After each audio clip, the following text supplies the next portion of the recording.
ఈ క్రమంలో సుమారు 50 ఏళ్ల పైగా ఈ దేశవ్యాప్త కార్మికోద్యమంలో ఈ కార్మికుల హక్కుల రక్షణ కోసం పాలక వర్గాలు కార్మికుల పట్ల అనుసరిస్తున్న కార్మిక వ్యతిరేక విధానాలకు వ్యతిరేకంగా పనికి తగ్గ శ్రమకు తగ్గ వేతనం, అదేవిధంగా కార్మికుల హక్కులు, నాణ్యమైన జీవన ప్రమాణాల కోసం ఈ ఉద్యమంలో ఎంతోమంది పోరాడి అమరవీరులయ్యారు. ముఖ్యంగా ఈ జిల్లా నుంచే ఇన్ఛార్జిగా ఉన్నటువంటి కామ్రేడ్ డివికే అన్న కార్మిక సంఘానికి జాతీయ ఉపాధ్యక్షులుగా పనిచేశారు. అదేవిధంగా సంజయ్ సింఘ్వి జాతీయ ప్రధాన కార్యదర్శి, టీయూసీఐ జాతీయ ప్రధాన కార్యదర్శి, అదేవిధంగా ఇతర నాయకులందరూ కూడా చాలామంది ఈ ఉద్యమం కోసం తమ జీవితాలను త్యాగం చేసి అమరులయ్యారు. వాళ్ళందరినీ స్మరిస్తూ ఒక 2 నిమిషాలు మౌనం పాటించాల్సిందిగా కోరుతూ ఆహ్వానిస్తాం.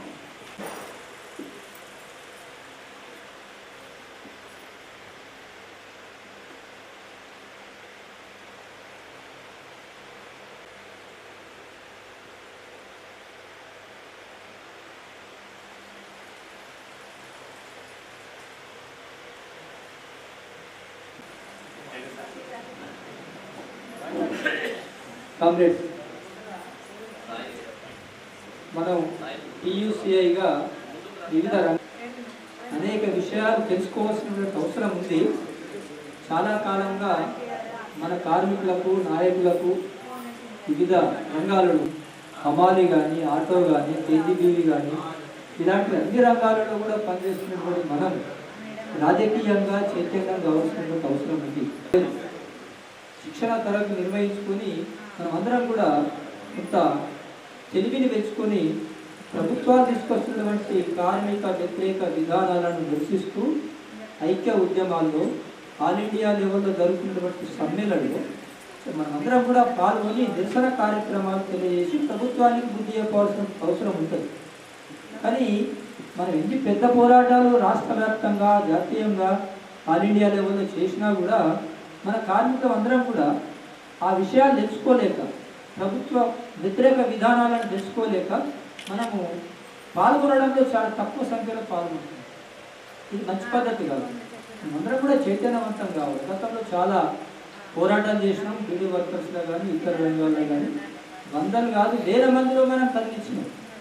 ప్రభుత్వ వ్యతిరేక విధానాలన్నీ పుల్లగుర్తు కానీ, మినీ సిగరెట్లు కానీ ఇలాంటి పెద్ద పోరాటాల్లో వేల మందిని కదిలించిన నిజామాబాద్ కాదు, హైదరాబాద్ పోయినాం, ఢిల్లీ పోయినాం, ట్రైన్లలో పోయినాం, నిలబడి పోయినాం ట్రైన్లలో. ఎంత కష్టపడ్డాం ఆ రోజు.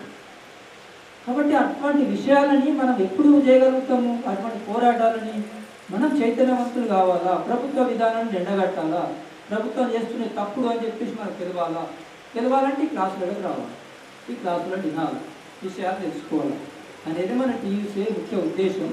కాబట్టి మేము ఇక్కడ ఉన్నటువంటి మేమందరం కూడా మీలాగా కిందికి వచ్చిన వాళ్ళమే కదా, మాకు కూడా ఆ విషయాలకు తెలియదు కదా. మాకు కూడా మాకంటే ముందున్న నాయకులు, డీవీకే లాంటి అన్న లాంటి నాయకులు చెప్తేనే మేము కూడా హుషారని నేర్చుకుని పెన్ను పట్టుకొని అన్న చెప్పినటువంటి ఈ పద్ధతిలో చెప్పినటువంటి విషయాలను రాసుకొని నిజామాబాద్, కోల్కతా క్లాసులు పెట్టారు. 2 రోజులు 3 రోజులు అక్కడనే ఉండడం, అక్కడనే తినడం, అక్కడనే పడుకోవడం, రాసుకోవడం, నోట్స్ తయారు కావడం.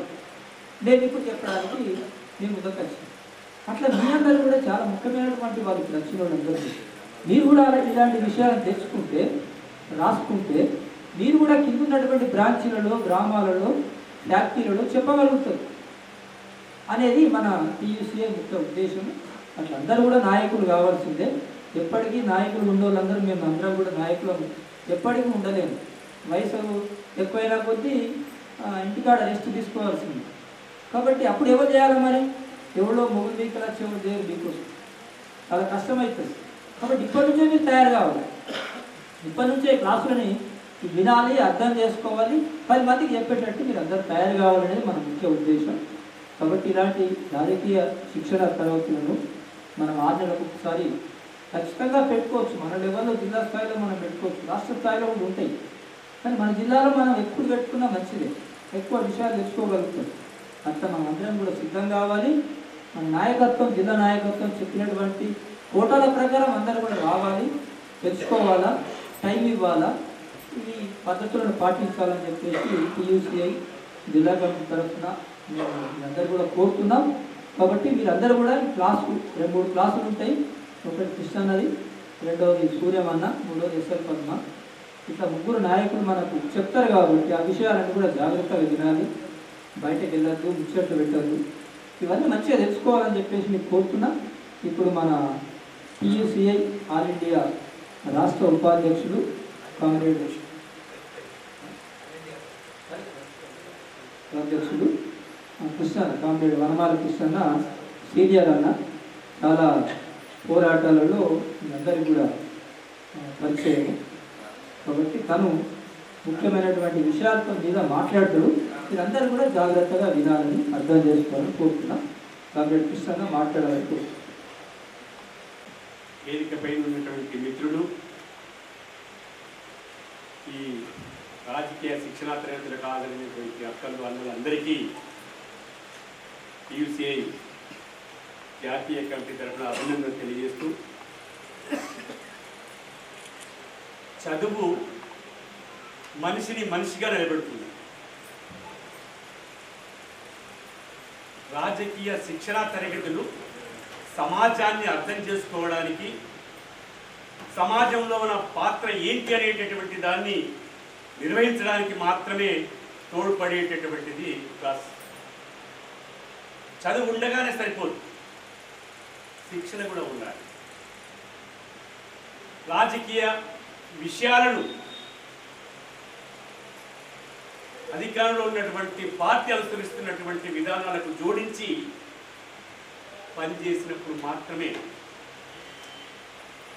మనం దోపిడీని అడ్డుకోవడానికి అవకాశాలు ఉంటాయి.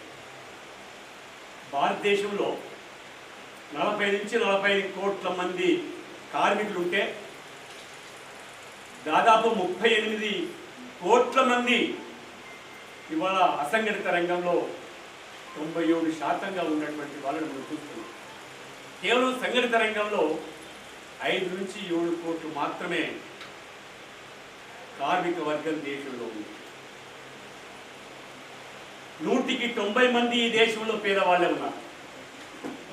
కేవలం 10 మంది మాత్రమే ఉన్నత వర్గాలకు చెందినటువంటి ధనికులు, వ్యాపారస్తులు, పాలక వర్గ పార్టీలో ఉన్నటువంటి వాళ్ళు మనం చూస్తున్నాం.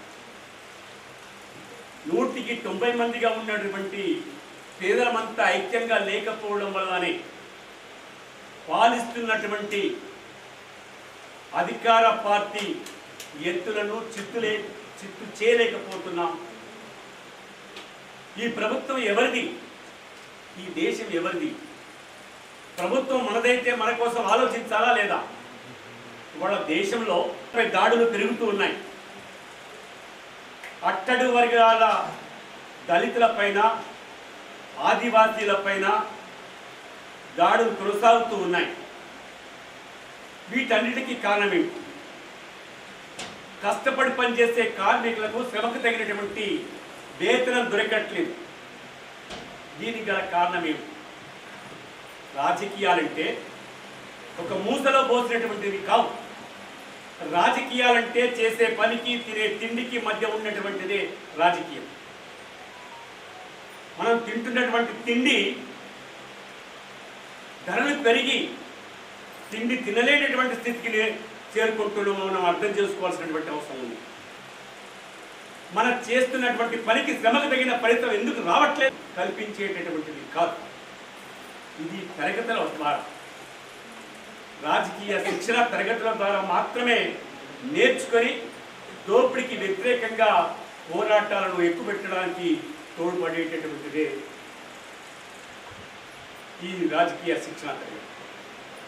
చాలామంది మన కాంగ్రెస్ కూడా ఇవాళ సుమారు 1 గంట కావస్తుంది. ఉదయం 10:30కే మనం 10:10:30కు ఈ క్లాసులు నిర్వహించుకుంటున్నామని చెప్పి అనుకున్నాం. జాప్యం జరగడానికి, ఆలస్యం జరగడానికి కారణాలు ఏమిటి? ఈ రాజకీయ శిక్షణ తరగతుల పట్ల అవగాహన లేకపోవడం మాత్రమే.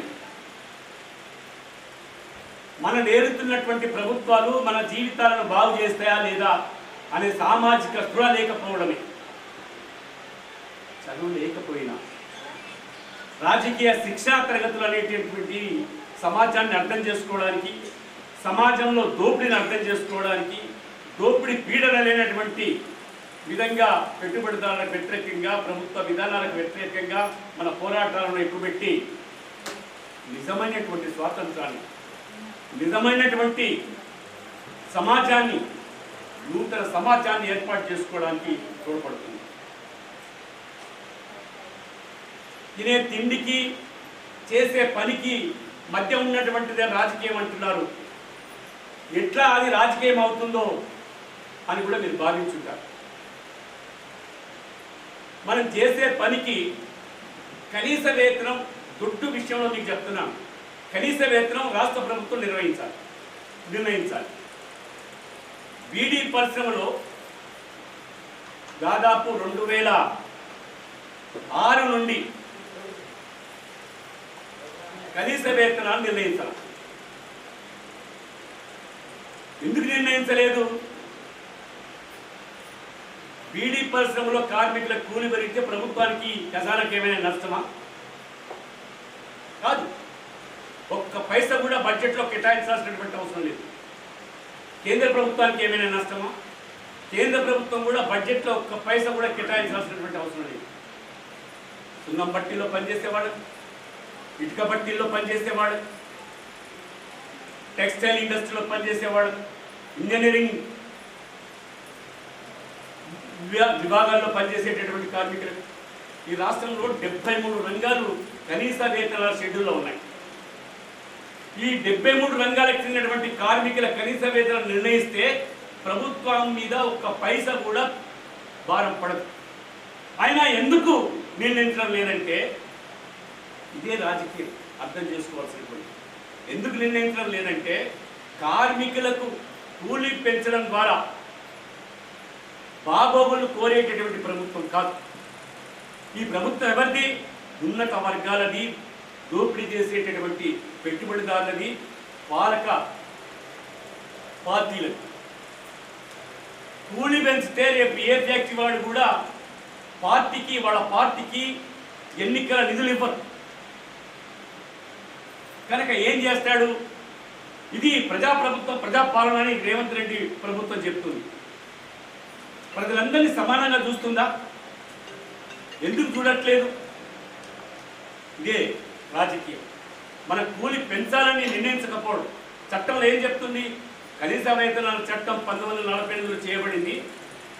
ప్రతి కార్మికుడికి 5 సంవత్సరాలకు ఒకసారి కూలీ జీతాన్ని నిర్ణయించాలని ఉంది. మరి 2006 నుండి ఇప్పటి వరకు బీడీ కార్మికులకు సుమారు 15 సంవత్సరాలుగా కూలీ ఎందుకు నిర్ణయించలేదు? కేవలం మనమే డిమాండ్ చేసి, యాజమాన్యాల మీద ఒత్తిడి చేసి, ధర్నాలు చేసి, సభలు పెట్టి, సమావేశాలు పెట్టి, ప్రభుత్వం మీద ఒత్తిడి తీసుకొచ్చి, యాజమాన్యాల మీద ఒత్తిడి తీసుకొచ్చి ద్వైపాక్షిక అగ్రిమెంట్లు చేసుకుంటున్నాం తప్ప ప్రభుత్వాలు నిర్ణయించట్లేదు. కూలీ నిర్ణయించకపోతే పర్వాలేదు, ధరలు ఎందుకు పెరుగుతున్నాయో ఆలోచించాలి. వ్యాపారస్తులకు, వాణిజ్య వర్గాలకు పెరిగితే అదుపు చేసే బాధ్యత లేదు ప్రభుత్వాలు. కూలి పెంచే బాధ్యత కూడా లేకుండా ఇవాళ వివరిస్తుంది. కనుకనే ధరలు అద్దు లేకుండా పెరుగుతున్నాయి. ఈ 15 సంవత్సరాల్లో నూనె ధర ఎన్నిసార్లు పెరిగింది, బియ్యం ధర ఎన్నిసార్లు పెరిగింది. బజార్లో కంట్రోల్లో 2 రూపాయల కిలో ఇచ్చేటటువంటి బియ్యం ఇవాళ మామూలు దొడ్డు బియ్యమే 20 రూపాయలకు తక్కువ కాకుండా సన్న బియ్యం కావాలంటే 40 నుంచి 60 రూపాయలు కిలో చొప్పున ఉన్నటువంటి. అదే కార్మికుడి కూలి ఎందుకు పెరగదని అంటున్నా, అదే కార్మికుడి జీతాలు ఎందుకు పెరగవని అంటున్నా. ఈ ప్రభుత్వాలకు ప్రశ్నిస్తుంది మన టీయూసీఐ లాంటి పోరాట సంఘాలు. ఈ విషయాలను అర్థం చేసుకోవడానికి ధరలు పెరగడానికి గల కారణాలు ఏమిటి? ధనికులు, వ్యాపారస్తులు, పెట్టుబడిదారులు వ్యాపారం చేస్తే వాళ్లకు లాభాలు చేకూర్చడమే ప్రభుత్వాల యొక్క విధానంగా వ్యవహరిస్తుంది. కనుక ఆ ధరలు మన జీతాలతో పెట్టి కొనలేనటువంటి స్థితిలో ఉన్నాం కనుకనే తినే తిండికి చేసే పనికి మధ్య ఉన్నటువంటి రాజకీయం. ఈ రాజకీయాలు అర్థం చేసుకున్నప్పుడు మాత్రమే దోపిడీకి వ్యతిరేకంగా, కార్మికులంతా ఐక్యంగా మనం పోరాటగలుగుతాం. పోరాటం వల్ల ఏదైతే సాధించుకున్నామో ఆ చైతన్యాన్ని అసలు సమాజమే మారాలి. ధరలు పెరిగినటువంటిది, ఉద్యోగాలు ఇవ్వనటువంటి రాజ్యం పోయి అందరినీ సమానంగా చూసేటటువంటి శ్రామిక వర్గ రాజ్యం రావాలని కార్మిక వర్గ పోరాటాల ద్వారా ఉన్నత పోరాటాలను చేసి అంతిమంగా ఈ దేశమే పేదవాళ్ళు పాలించే విధంగా శ్రామిక వర్గ రాజ్యం ఏర్పడాలనేటటువంటి లక్ష్యం కోసమే మేమంతా పనిచేస్తూ వచ్చాం. అంతేగాని ఎమ్మెల్యే కావడానికో ఎంపీ కావడానికో ఇంకొక పదవుల కోసం కాదు. సమాజం మారితే మా జీవితాలన్నా పోయినాయి, మా పిల్లల జీవితాలన్నా బాగుపడతాయి. ఇవాళ ఉదాహరణకు ఒక్క విషయం చెప్పి నేను ముగిస్తా. విషయం ఏంటంటే, మనం అంతా ఇక్కడ చాలా మంది చదువుకున్న వాళ్ళు ఉన్నాం, వేదిక మీద ఉన్నాం, ముందరున్నటువంటి వాళ్ళలో కూడా ఉన్నాం. మన కేంద్ర ప్రభుత్వం ప్రవేశపెట్టినటువంటి బడ్జెట్ ఎంత ఎవరైనా చెప్పగలుగుతారా? ఆ బడ్జెట్లో కార్మికుల కోసం ఎంత ఖర్చు పెడుతున్నారు, ఉపాధి కల్పించడానికి, ఫ్యాక్టరీలు పెట్టడానికి ఎంత కేటాయించారు అని ఎవరైనా ఆలోచించారా? 50,65,345 కోట్ల బడ్జెట్ మనకి. దీంట్లో ఉపాధి హామీ గ్రామాల్లో ఉపాధి హామీ పనిపోతారు ఊరి మీద. వాళ్లకు ఒకప్పుడు 14 సంవత్సరాలు అంటే 12 సంవత్సరాల కంటే ముందు సంవత్సరానికి 150 అంటే 1,50,000 కోట్ల రూపాయలు కేటాయిస్తే ఇవాళ ఈ ప్రభుత్వం సగం చేసింది, 86,000 కోట్లు మాత్రమే కేటాయించింది.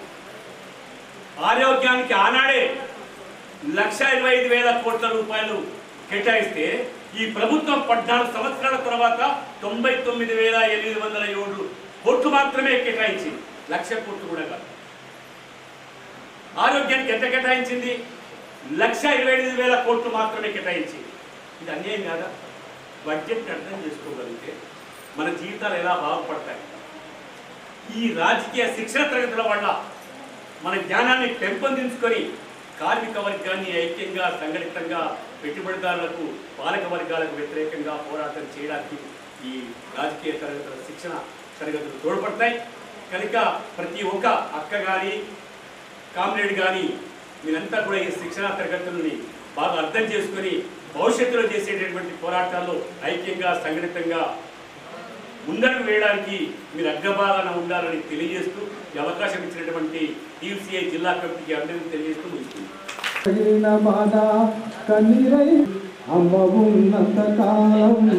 ఆకలితో వచ్చింది అయ్యతను వద్ద జీతం అప్పు కింద గడిసింది మట్టి గోడల మీద తప్పనడుగుల లెక్క చిన్నతనమంత నారి చీకటిలోనే తెల్లారింది గుండెలో నరైన బాధ కన్నీరై కారుతుంది కష్టానికి కారకులలో తెలుపమని కోరుతుంది. ఈ రోజుల స్థాయని బతుకు తెరువు లేకపాయే పూట పస్తుల పదాయే నీతి మాటలతోటి మోసని పడగలోని దిక్కులేని ఒంటరుండి గుండెలు నరైన బాధ కన్నీరై కారుతుంది కష్టానికి కారకులెవరో తెలుపమని కోరుతుంది.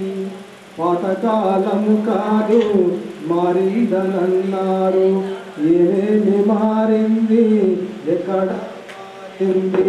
నా ఒంటి బట్ట మారలే నా గుడిసె మారలే దోసుకునే తీరు మారలే మారింది ఏమిటో మరి గుండెలో నరైన బాధ కన్నీరై కారుతుంది కష్టానికి కారకులెవరో తెలుపమని కోరుతుంది కష్టానికి కారకులెవరో తెలుపమని కోరుతుంది. జోహార్ అమరవీరులకు. వృధా అయింది. దాంతో కొద్దిగా వేరే ఇన్సిడెంట్ జరిగి అందరం అంటే వెళ్ళి దాంతో లేట్ అయింది. తెలియజేసి మాజీ నాయకులు వాళ్ళ అమ్మ చనిపోయింది. సరే, ఈ సందర్భంగా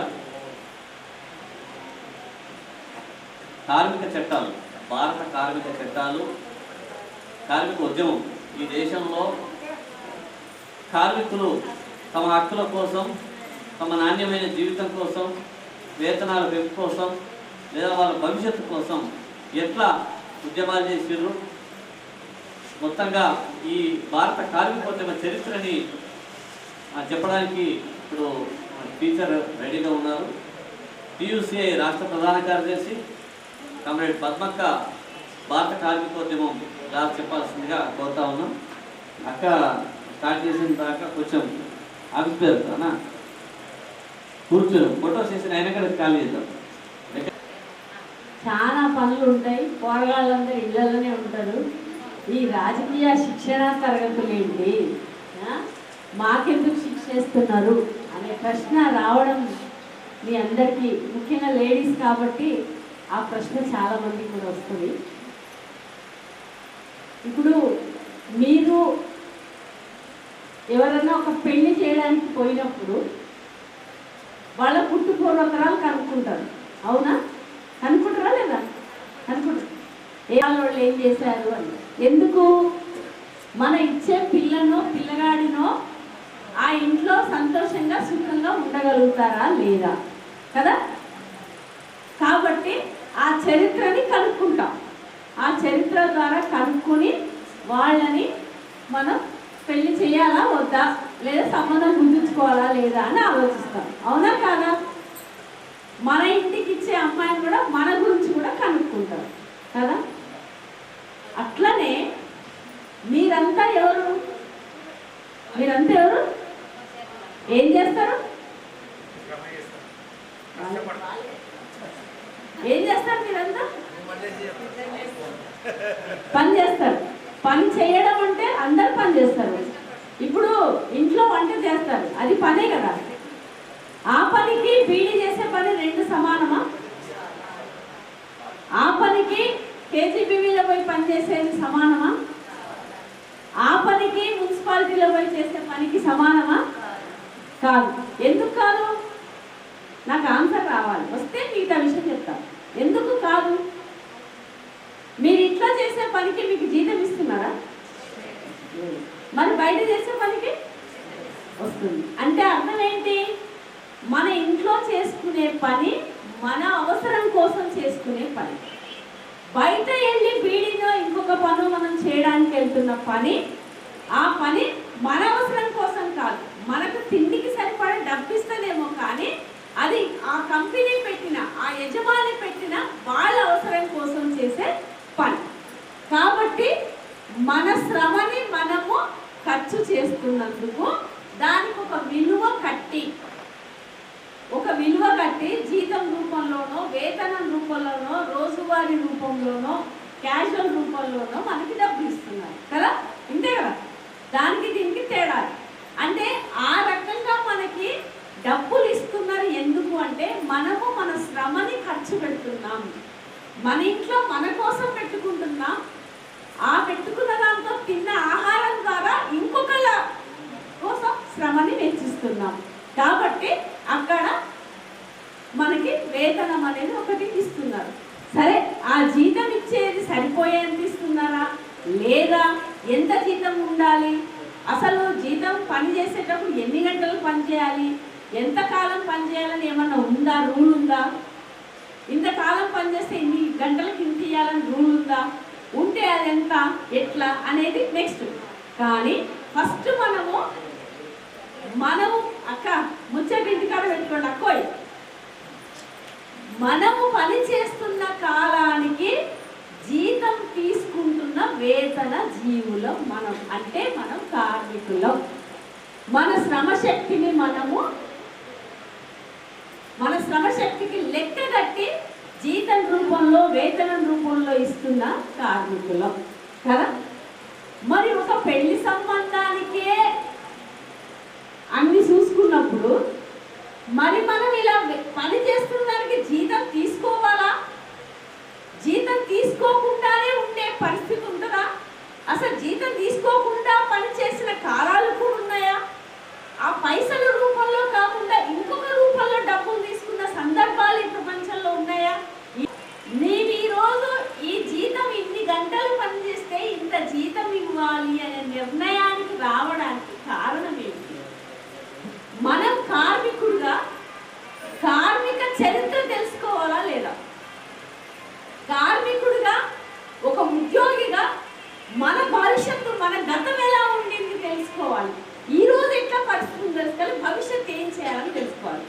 అదే కార్మికోద్యమ చరిత్ర. ఈరోజు మనం బీడీ కార్మికులు, మున్సిపల్ కార్మికులు, అన్ని రకాల కార్మిక వర్గం ఉంది కదా. ఈ కార్మికులందరూ పని చేస్తున్నాం, జీతం చేస్తున్నాం.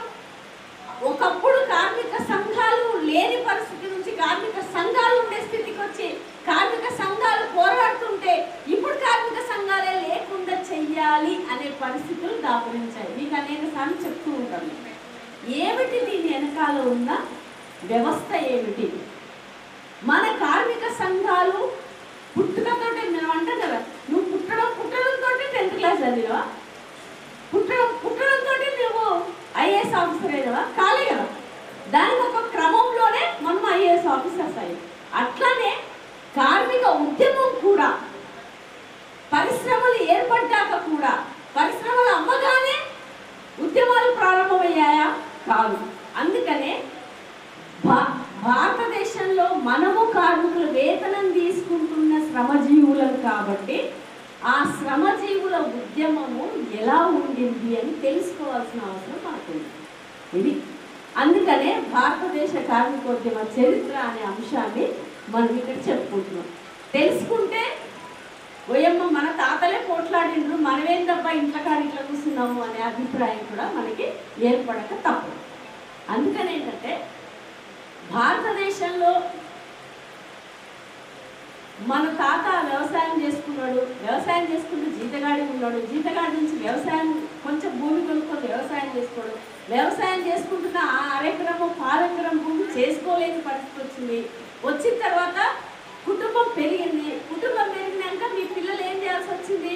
పట్టణాలకు పోవాల్సి వచ్చింది, సిటీలకు పోవాల్సి వచ్చింది, సిటీలకు పోయి బతకాల్సి వచ్చింది. సిటీలకు పోయి ఏం బతుకుతున్నారా? సిటీలో ఏదో ఒక పని చేసుకొని బతుకుతున్నారు. ఆ బతుకుతున్న పరిస్థితులు ఎట్లున్నాయి అనేది తెలుసుకోవడమే భారతదేశ కార్మికోద్యమ చరిత్రలో ఒక భాగం. ఎవరమ్మా మాట్లాడుతుంది? ఆడికి పోయి స్విచ్ చేస్తేనే వస్తుంది. నువ్వు ఎంత టెక్నాలజీ కనుక్కున్నా మనిషి శ్రమ ద్వారానే, ఆ ప్రయత్నం ద్వారా మాత్రమే కరెంట్ ఉత్పత్తి అనేది వస్తుంది. ఏదైనా అంతే. ప్రపంచంలో ఎంత గొప్ప యంత్ర పరిజ్ఞానం కనుక్కున్నా మానవ శ్రమ లేకుండా ఆ యంత్రాలు నడవవు. అది కదలిక ద్వారా, చూపు ద్వారా, గాలి ద్వారా. ఇప్పుడు ఉదాహరణకి ఇప్పుడు చాలా చోట్ల మీరు షాపింగ్ మాల్స్కి వెళ్తే అక్కడ డోర్ నెట్టుకొని పోవాల్సిన పని లేకుండా మీ కాళ్ళ దానితోటే సెన్సార్స్ ఉంటాయి, దానితోటే డోర్ ఓపెన్ అయితే అబ్బా ఎట్లా ఓపెన్ అయ్యి అనుకుంటాం. మనిషి లేకుండానే మనం అనకుండానే అయినే కదా అంటే ఇదేదో మంత్రశక్తి ఉందని అనుకుంటామా? కాదు. మన కాళ్ళ శబ్దానికి ఇప్పుడు పాములు ఉంటాయి కదా. అంటే ఎందుకు చెప్తున్నానంటే ప్రకృతిలో ఉన్న విషయాల చుట్టూ కూడా మనకు అవగాహన. మన పాము చెవులు ఉండవు, తెలుసా మీకు ఆ విషయం? చెవులు ఉండవు పాముకు, కళ్ళు మాత్రమే ఉంటాయి. కళ్ళు ఉంటాయి కానీ ఆ కళ్ళు ఎట్లుంటాయి? ఇప్పుడు మనం స్ట్రైట్ గా చూస్తున్నాం కదా, మన కన్నుని ఇటు కూడా ఏం జరుగుతుందో చూస్తాం కదా, ఇటు ఏం జరుగుతుందో కూడా చూస్తాం కదా, పైకి ఏం జరుగుతుందో చూస్తాం, కిందకి ఏం జరుగుతాం. కానీ పాము కళ్ళు ఎట్లుంటాయి? కేవలం ఇట్లనే, ఈ రెండు కళ్ళు ఇట్లా పెడితే ఎట్లుంటాయి? కదలవాలి. ఇంకా ఇంతే, ఇటు చూపు ఇటు ఉంటుంది, ఇటు చూపు ఇటు ఉంటుంది, అంతే. దానికి చెవులు వినికిడి శక్తి లేదు, చెవుల వినికిడి శక్తి లేదు. అరే మరి సౌండ్ కాగానే ఎట్లా పోతున్నాయి, ఉష్ అనగానే పోతున్నాయి అని మనం అనుకుంటాం. కానీ కాదు, మన కాళ్ళ శబ్దం వల్ల దానికి ప్రతిస్పందన కలిగి దాని చర్మమే దానికి దాన్ని ఏమంటారు, స్పర్శ జ్ఞానం. స్పర్శ జ్ఞానం ద్వారా ఏదో నన్ను వస్తుంది అని పారిపోతుంది పాము. ఇప్పుడు పాములో వచ్చి బుర్ర ఇట్లా అంటుంటాడు కదా, అనేటప్పుడు మరి డ్యాన్స్ చేస్తున్నా ఇట్లా ఇట్లా ఇట్లా అంటాం మనం. కానీ విషయం తెలియాల్సింది ఏంటంటే పాముకి ఇటు ఇటు ఉంటుంది కళ్ళు, దాన్ని ఇటే చూస్తుంది, ఇది ఇటే చూస్తుంది, ముందర ఉంటుంది. మన ఊరు ముందర ఉంటుంది ఆ పాడేయటం, అది నాకు ఇట్లనే పెడుతుంది. ఆ ఊరు తింటాడు, ఆయన ఇట్లా ఇట్లా అంటుంటాడు. ఆ ఇట్లా ఇట్లా అంటుంటే నా కళ్ళ ముందు ఏదో తిరుగుతుందని ఎదురుగా చూసి మనకు కనబడుతుంది. దాని కళ్ళు ఇటే ఉన్నాయి కదా, ఇంకొకటి ఇటే ఉంది కదా, కాబట్టి అది ఇలా ఇలా తిప్పేటప్పుడు అది ఏందో అని ఇట్లా ఇట్లా చూస్తుంటుంది, యాక్టింగ్ చేస్తుంది. మనం అనుకుంటాం దానికి సౌండ్ వినబడుతుంది, ఎంత బాగా నృత్యం చేస్తుంది ఆ మ్యూజిక్ అని అనుకుంటాం. అంటే ఎందుకు చెప్తున్నాను ఈ మాట అంటే, ఈ సెన్సార్స్ అంటే చర్మ స్పర్శ వల్ల వచ్చే సెన్సార్స్, ఆ సెన్సార్స్ వల్ల డోర్స్ ఓపెన్ అవుతాయి. అది మనిషి కనిపెట్టినటువంటిది. మానవుడు కనిపెట్టడం వల్లనే ఆ చర్మ స్పర్శ పాముకి ఎట్లా సహజ సిద్ధంగా ఉందో మనం యంత్రాన్ని తయారు చేసి ఆ రకంగా చేస్తారు. దానికి మాయాలు మరాఠీలు ఉన్నాయని మోడీ రేపు అనొచ్చు, అనే అవకాశం కూడా ఉంది మోడీ. కానీ కాదు, అది మనిషికి అనుకున్న జ్ఞానం. సరే, అట్లా భారతదేశంలో ఫస్ట్ పరిశ్రమలు 1853లో మొట్టమొదటి పరిశ్రమ బాంబేలో స్టార్ట్ అయింది. ఏం పరిశ్రమ బాంబేలో స్టార్ట్ అయింది? బట్టల పరిశ్రమ, వస్త్ర పరిశ్రమ అంటారు.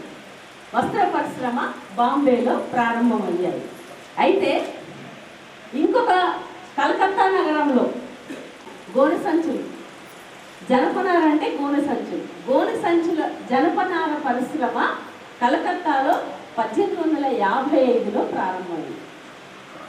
అంతకుముందు పరిశ్రమలు లేవు.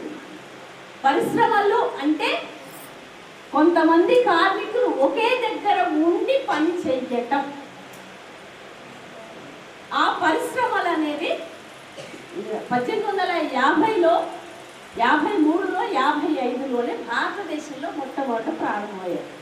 సో పరిశ్రమ ప్రారంభానికి ముందు ఇందాక చెప్పాను, బ్రిటిష్ వాడు ఈ దేశంలో ఫస్ట్ సరుకులు తయారైన వచ్చి అమ్ముకొని పోయిండు.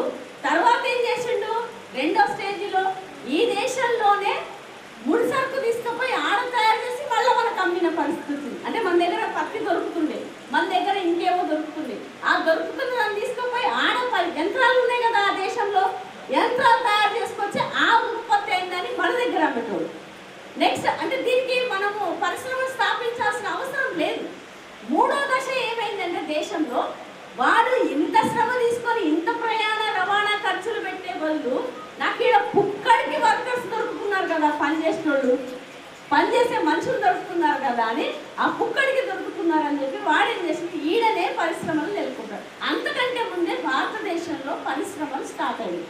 అంతకంటే ముందే చేతి వృత్తుల ద్వారా నుంచి చిన్న చిన్న పరిశ్రమలు భారతదేశంలో కూడా ఉండినాయి. అందులో ప్రధానంగా ఎక్కడ ఇవి పరిశ్రమలు ఉండినాయి అంటే, ఎక్కడైతే నీటి సోర్స్ ఎక్కువ ఉంది, సముద్ర ప్రాంత పట్టణాలలోనే ప్రధానంగా పరిశ్రమలు అనేవి ప్రారంభమయ్యాయి.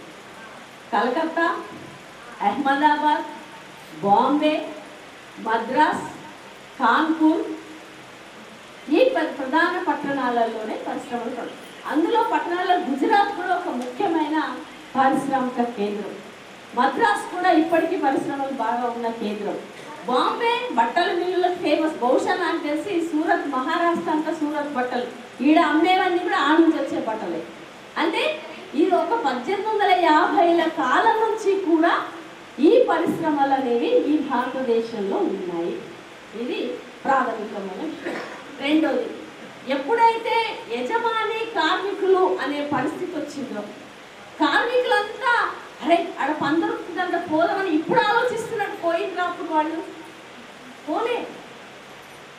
గ్రామాలలో ఒక స్థిర జీవితం ఉన్నటువంటి మనుషులు ఆ స్థిర జీవితంతో కొనసాగుతున్న సందర్భంలో దాని నుంచి చేతి వృత్తుల్లో పనులు దొరుకుతున్న వాళ్ళు పట్టణాలకి పోవడం అనే దానికి, ఆ పరిశ్రమల్లో పనిచేయడానికి పోవడానికి ఎట్లా సాధ్యమైంది అనేది తీసుకుంటే, ఈ గ్రామంలో ఆల్రెడీ కొంచెం డెవలప్ అయిన మనుషులు ఎవరైతే ఉంటారో, ఆ డెవలప్ అయిన మనుషులు అంటే మనకి ఇప్పుడు బాంబేకి పనికి పోతారు కదా భవన నిర్మాణాలు, కన్స్ట్రక్షన్లో. బాంబే మీకు తెలుసా? తెలియదు. ఎట్లా పోయినారు? బీహార్ వాళ్ళు ఇంటికి వచ్చి పనిచేస్తున్నారు. ఎట్లా పని చేస్తున్నారు బీహార్ వాళ్ళు? మనకేం తెలుసా? అక్కడి నుంచి ఇక్కడికి తేవడానికి ఇక్కడోడైనా దళారి ఉండాలి, అక్కడోడు దళారి ఉండాలి. ఆడోడు ఈడోడు ఇద్దరు కలిసి మేస్త్రీలు అంటాం కదా మనం, కమిషన్దార్ అంటాం కదా. అట్లా ఆ మధ్య దళారుల వల్ల ఈ గ్రామాలలో నుంచి వాళ్ళు పని చేయడానికి పట్టణాలకి వెళ్ళేవాళ్ళు. ఆ యజమాని పరిశ్రమ నడుపుతుంటే ఆ పరిశ్రమలో పని చేయడానికి మనుషులు కావాలి అంటే ఆ బట్టల పరిశ్రమలో పనిచేయడానికి కార్మికులు మనుషులు వెళ్ళేవాళ్ళు. వాళ్ళతో పాటు కుటుంబంగా కూడా వెళ్ళినటువంటి చరిత్ర మన భారత కార్మికోద్యమ చరిత్రలో ఒక భాగం. అందుకని ఏమైందంటే అట్లా వెళ్ళి పని చేస్తున్నప్పుడు అసలు ఎంత తక్కువ జీతం అంటే ఆ డబ్బులతో నెల మొత్తం తినడానికి కూడా సరిపోయేది కదా వాళ్ళు. అంత దుర్భర పరిస్థితులు బతికింది వాళ్ళు, అంత ఘోరంగా బతికింది. అట్లా వాళ్ళు తమకు కావాల్సిన దాన్ని ఆహారాన్ని తీసుకొని తిని బతకగలిగేటువంటి పరిస్థితులు లేని పరిస్థితి ఉండేది. మరి ఆడ సొంత ఇల్లు ఉండవు కదా పట్టణాలకు పోతే. మేము ఒకసారి విన్నాం, మన కార్మిక సంఘ రాష్ట్ర ఆధ్వర్యంలో సూరత్లో చాలా పరిశ్రమలు ఉన్నాయి. పని ఒత్తిడి వర్కర్స్కి ఎక్కువ ఉంటుంది. 3 షిఫ్టుల్లో పనిచేస్తారు. వాళ్ళకి ఉండడానికి నివాసం ఉండదు. ఒక కిరాయిదారు ఉంటాడు, ఒక సొంత ఓనర్ ఇల్లు. ఆ సొంత ఓనర్ ఇల్లు ఓనర్ కింద ఉంటాడు, పైన ఈ సజ్జ ఉంటుంది కదా, మనం ఇప్పుడు వేస్తాం కదా ఇళ్ళలో సామాన్ పెట్టడానికి, సజ్జలాగా ఒక కట్టి ఉంటుంది. అది రెంట్కి ఇస్తారు. తెలుసా మీకు ఆ విషయం? అది రెంట్కి ఇస్తారు. అందులో పగల షిఫ్ట్ వాడు డ్యూటీ కార్డు ఉంటాడు, రాత్రి షిఫ్ట్ వాడు అప్పుడు వచ్చి పడుకుంటాడు, వాడికి కిరాయికి ఇస్తాడు. రాత్రి షిఫ్ట్ అతను రాత్రి పనికి పోతే పగలు చేసిన వాడు వచ్చి పడుకుంటాడు. అట్లా 2 కిరాయిల రూపంలో నడుపుతున్న ఒక దుర్భర పరిస్థితి. అందుకని ఆనాడు బాంబేలో ఈ పట్టణాలలో కార్మికులు పనిచేస్తున్నా వాళ్ళ జీవన పరిస్థితి ఎట్లా ఉంటుంది అంటే కార్మికులకి జీతం చాలా తక్కువ ఉండేది. 2 ఆ పరిసరాలు అశుభ్రమైన పరిసరాలు, ఉండడానికి నివాసం కూడా సరిగ్గా లేనటువంటి పరిస్థితుల్లో కార్మికులు జీవించాలని బతికారు. ఇంకొకటి, ఆ యజమానులు పని చేయించుకునే యజమానులు కార్మికులనైతే కాలి కింద నలిపేటోళ్ళు అని మనం పాత చరిత్ర ఉంటాం కదా. వాయమ్మో, ఆ ఊర్లో దొర ఉండేటోడు, ఆ దొర ఏం చేసేటోడు అంటే కళ్ళు చూపులతో గచ్చ వణికిపోయేటోళ్ళు మా తాతలు అని చెప్పుకుంటాం మనం. నిజమా? అట్లానే ఈ పరిశ్రమల్లో కార్మికుడు తన శ్రమను అమ్ముకొని బతుకుతున్న కార్మికుడు కూడా చూసిన పరిస్థితులు ఆనాడు దేశంలో ఉన్నాయి. ఇదంతా ఎప్పుడు స్వాతంత్రం రాకముందు ఉన్న పరిస్థితి. అట్లా పనిచేస్తున్న సందర్భంలో ఆ తక్కువ జీతంతో బతుకుతున్న పరిస్థితి ఉందా? స్ట్రైక్ చేయాలనుకోండి. వాళ్ళు స్ట్రైక్ చేయాలంటే ఏం చేయాల్సిందే ఉండేది?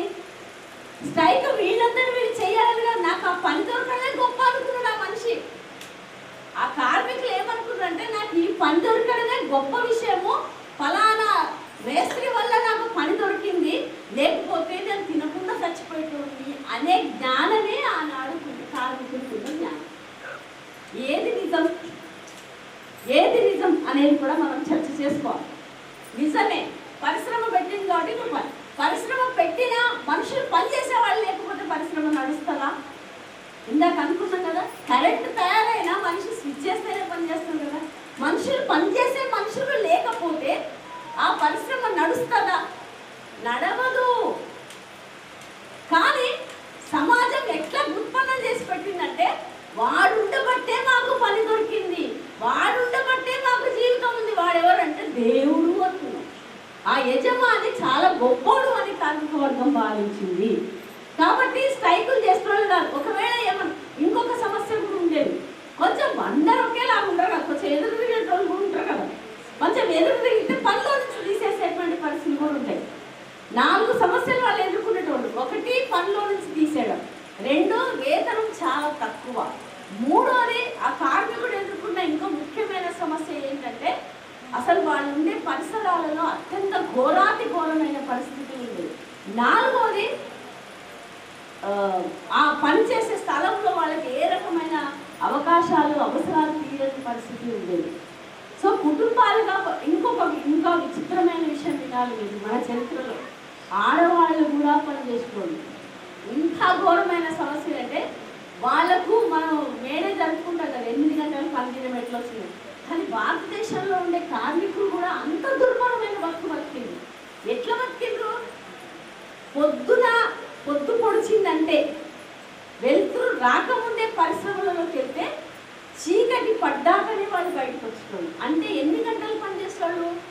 14 గంటల నుంచి 16 గంటలు పనిచేసింది కార్మికులు.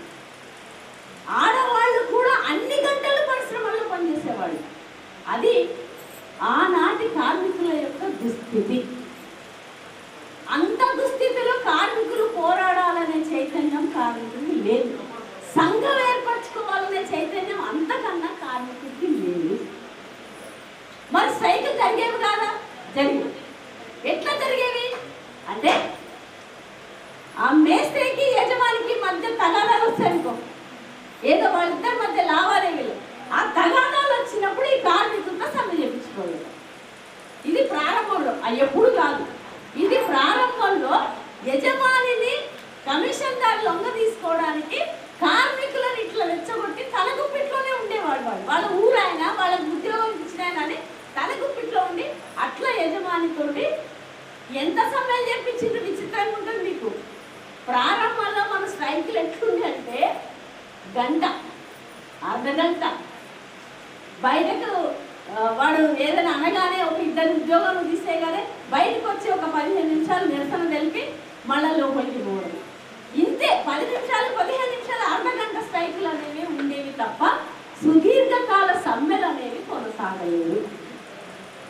మొదటి దశలో ఆ యజమానికి దళారి ఎవరైతే మధ్యలో పోయినోడు తీసుకుపోయినాడో వాళ్లకు మధ్య తగాదాతో మనల్ని సమ్మెలో దింపేవాళ్ళు తప్ప మన ప్రయోజనం కోసం కాదు. ఆ క్రమంలో కొంచెం మనకి పెరిగేది. తర్వాతి క్రమంలో ఇది మొదటి దశలో. రెండవ దశలో ఏం జరిగింది అంటే కార్మిక వర్గం ఆ దళారిని పక్కన పెట్టి కూడా సమ్మెలు చేసినటువంటి పరిస్థితులు అయితే వచ్చాయి. అది కూడా భారతదేశంలో జరిగింది. మూడో దశ కార్మికులు, నువ్వు కార్మికుడే నేను కాదు, నా శ్రమ నేను అమ్ముకుంటున్నా, నీ శ్రమ నువ్వు అమ్ముకుంటున్నావు. అరే మనం అందరం కలిసిపోయి పోరాటం చేద్దాము అని కార్మికులు ఆలోచించలేదు. అప్పుడు కార్మికులు ఏం ఆలోచించిందంటే కార్మికుల ఆలోచన మీద అంతకు మించి లేదు. నా యజమాని దొంగోడు, నా యజమాని లుచ్చ, కాబట్టి ఇప్పుడు దీని మీద మనం స్ట్రైక్ చేయాల్సింది అనుకున్నాం. అదే సేమ్ కంపెనీ పనిచేసేది, అదే సేమ్ పరిశ్రమ పనిచేసే వాళ్ళు అందరూ కలిస్తే మనకు కావాల్సిన హక్కులు నెరవేరడానికి అవకాశం ఉండేది. కానీ అట్లాంటి అవకాశం లేదు. కాబట్టి కార్మికుల అవగాహన అంత మేరకే పరిమితమైంది. ఎందుకు? కార్మిక సంఘాలు అప్పటికీ ఏర్పడలే. తనకు ఏర్పడుతున్న ఆ సమస్యకి స్పందించే లక్షణమే కార్మికుడికి వచ్చింది తప్ప అందరి కోసం పని చేయాలనే స్పందన, ఆలోచన కార్మికుడికి లేదు. ఇది ఒక దశ. ఈ దశలో ఇక కార్మిక సంఘం ఎట్లా పుడుతుంది కదా. మొదట కార్మికులు నా బతికిట్లెందుకు ఉంది అని ఆలోచించే దశ లేనుడు. ఆలోచించడం మొదలు పెట్టాక నాకు ఈ కొంచెం తలకాయలకు మా ఎస్ఓ తలనొప్పి తగ్గితే చాలు అనుకుంటాం కదా. మాకు మన సేటు కాడ ఉండే చూడంగా ఒక్కడు వీడక్కడ దుర్మార్గుడనా, ఇంతోళ్ళందరూ మంచోళ్ళేనా అని చెప్తుంటారు మాకు ఇప్పటికీ కూడా. మీరంతా ఆ ఒక్క సూపర్వైజర్ గారు దుర్మార్గుడనా అని మున్సిపల్ వాళ్ళు చెప్తుంటారు కదా. అసలు వాళ్ళ నేచర్ అట్లా ఎందుకుంది, స్వభావము అనేది మేము ఆలోచించాం. ఈ ఒక్క తలకాయ నాకు జండు బాంబు రాసుకోండి తలనొప్పి వస్తే అంటాం కదా. తాత్కాలిక కదా, తలనొప్పి కారణం తెలుసుకోవాలి కదా. నీళ్ళు సరిగ్గా తాగలేదా, తిండి టైంకి తినలేదా, గ్యాస్ వచ్చిందా, పొట్టలో ఏం వచ్చింది అని మనం ఆలోచించాలిగా. ఆలోచించాం కదా. తలనొప్పి వచ్చింది జండు బాంబు పెడుతున్నాం, కొంతసేపు ఉపశమనమైంది, మళ్ళీ తలనొప్పి వస్తుంది. నేను ఎందుకు చెప్తున్నా అంటే ఆనాటి కార్మికుల చైతన్యము అంతే ఉంది. ఆ చైతన్యంతో ఆ కార్మికులు ఇంకొక విచిత్రమైన విషయం కూడా మీరు తెలుసుకోవాలి. 10 గంటలు తగ్గలే, 16 గంటలు పనిచేసిండు, మురికి పరిస్థితుల్లో పనిచేసిండు, ఇంకొక పరిస్థితుల్లో పనిచేసిండు. అయితే ఇంకొక పరిస్థితి ఏమొచ్చింది అంటే గంటలు ఎక్కువ పనిచేసిందని చెప్పింది కదా. అసలు ఇంట్లో బతికే పరిస్థితి లేదు. బయట పోయి ఏదో రూమ్లలో ఉండాలి కదా, గదులు రెంట్ తీసుకోవాలి కదా. ఆ పరిస్థితుల్లో కూడా ఇల్లు లేని ఒక దుర్భర పరిస్థితిలో. అందుకే బాంబే మురికివాడలు అనేది ఫేమస్. స్లమ్స్ అంటారు కదా, బాంబే మురికివాడలు ఇప్పటికీ మారినాయి. ఇప్పుడు ఈ మధ్య మారినాయి కానీ అంత దుర్భరంగానే ఉంది. అందుకని ఆ పరిస్థితులు ఒక వైపు కొనసాగుతుంటే ఇంకొక వైపు జరిగిన పరిణామం ఏంటంటే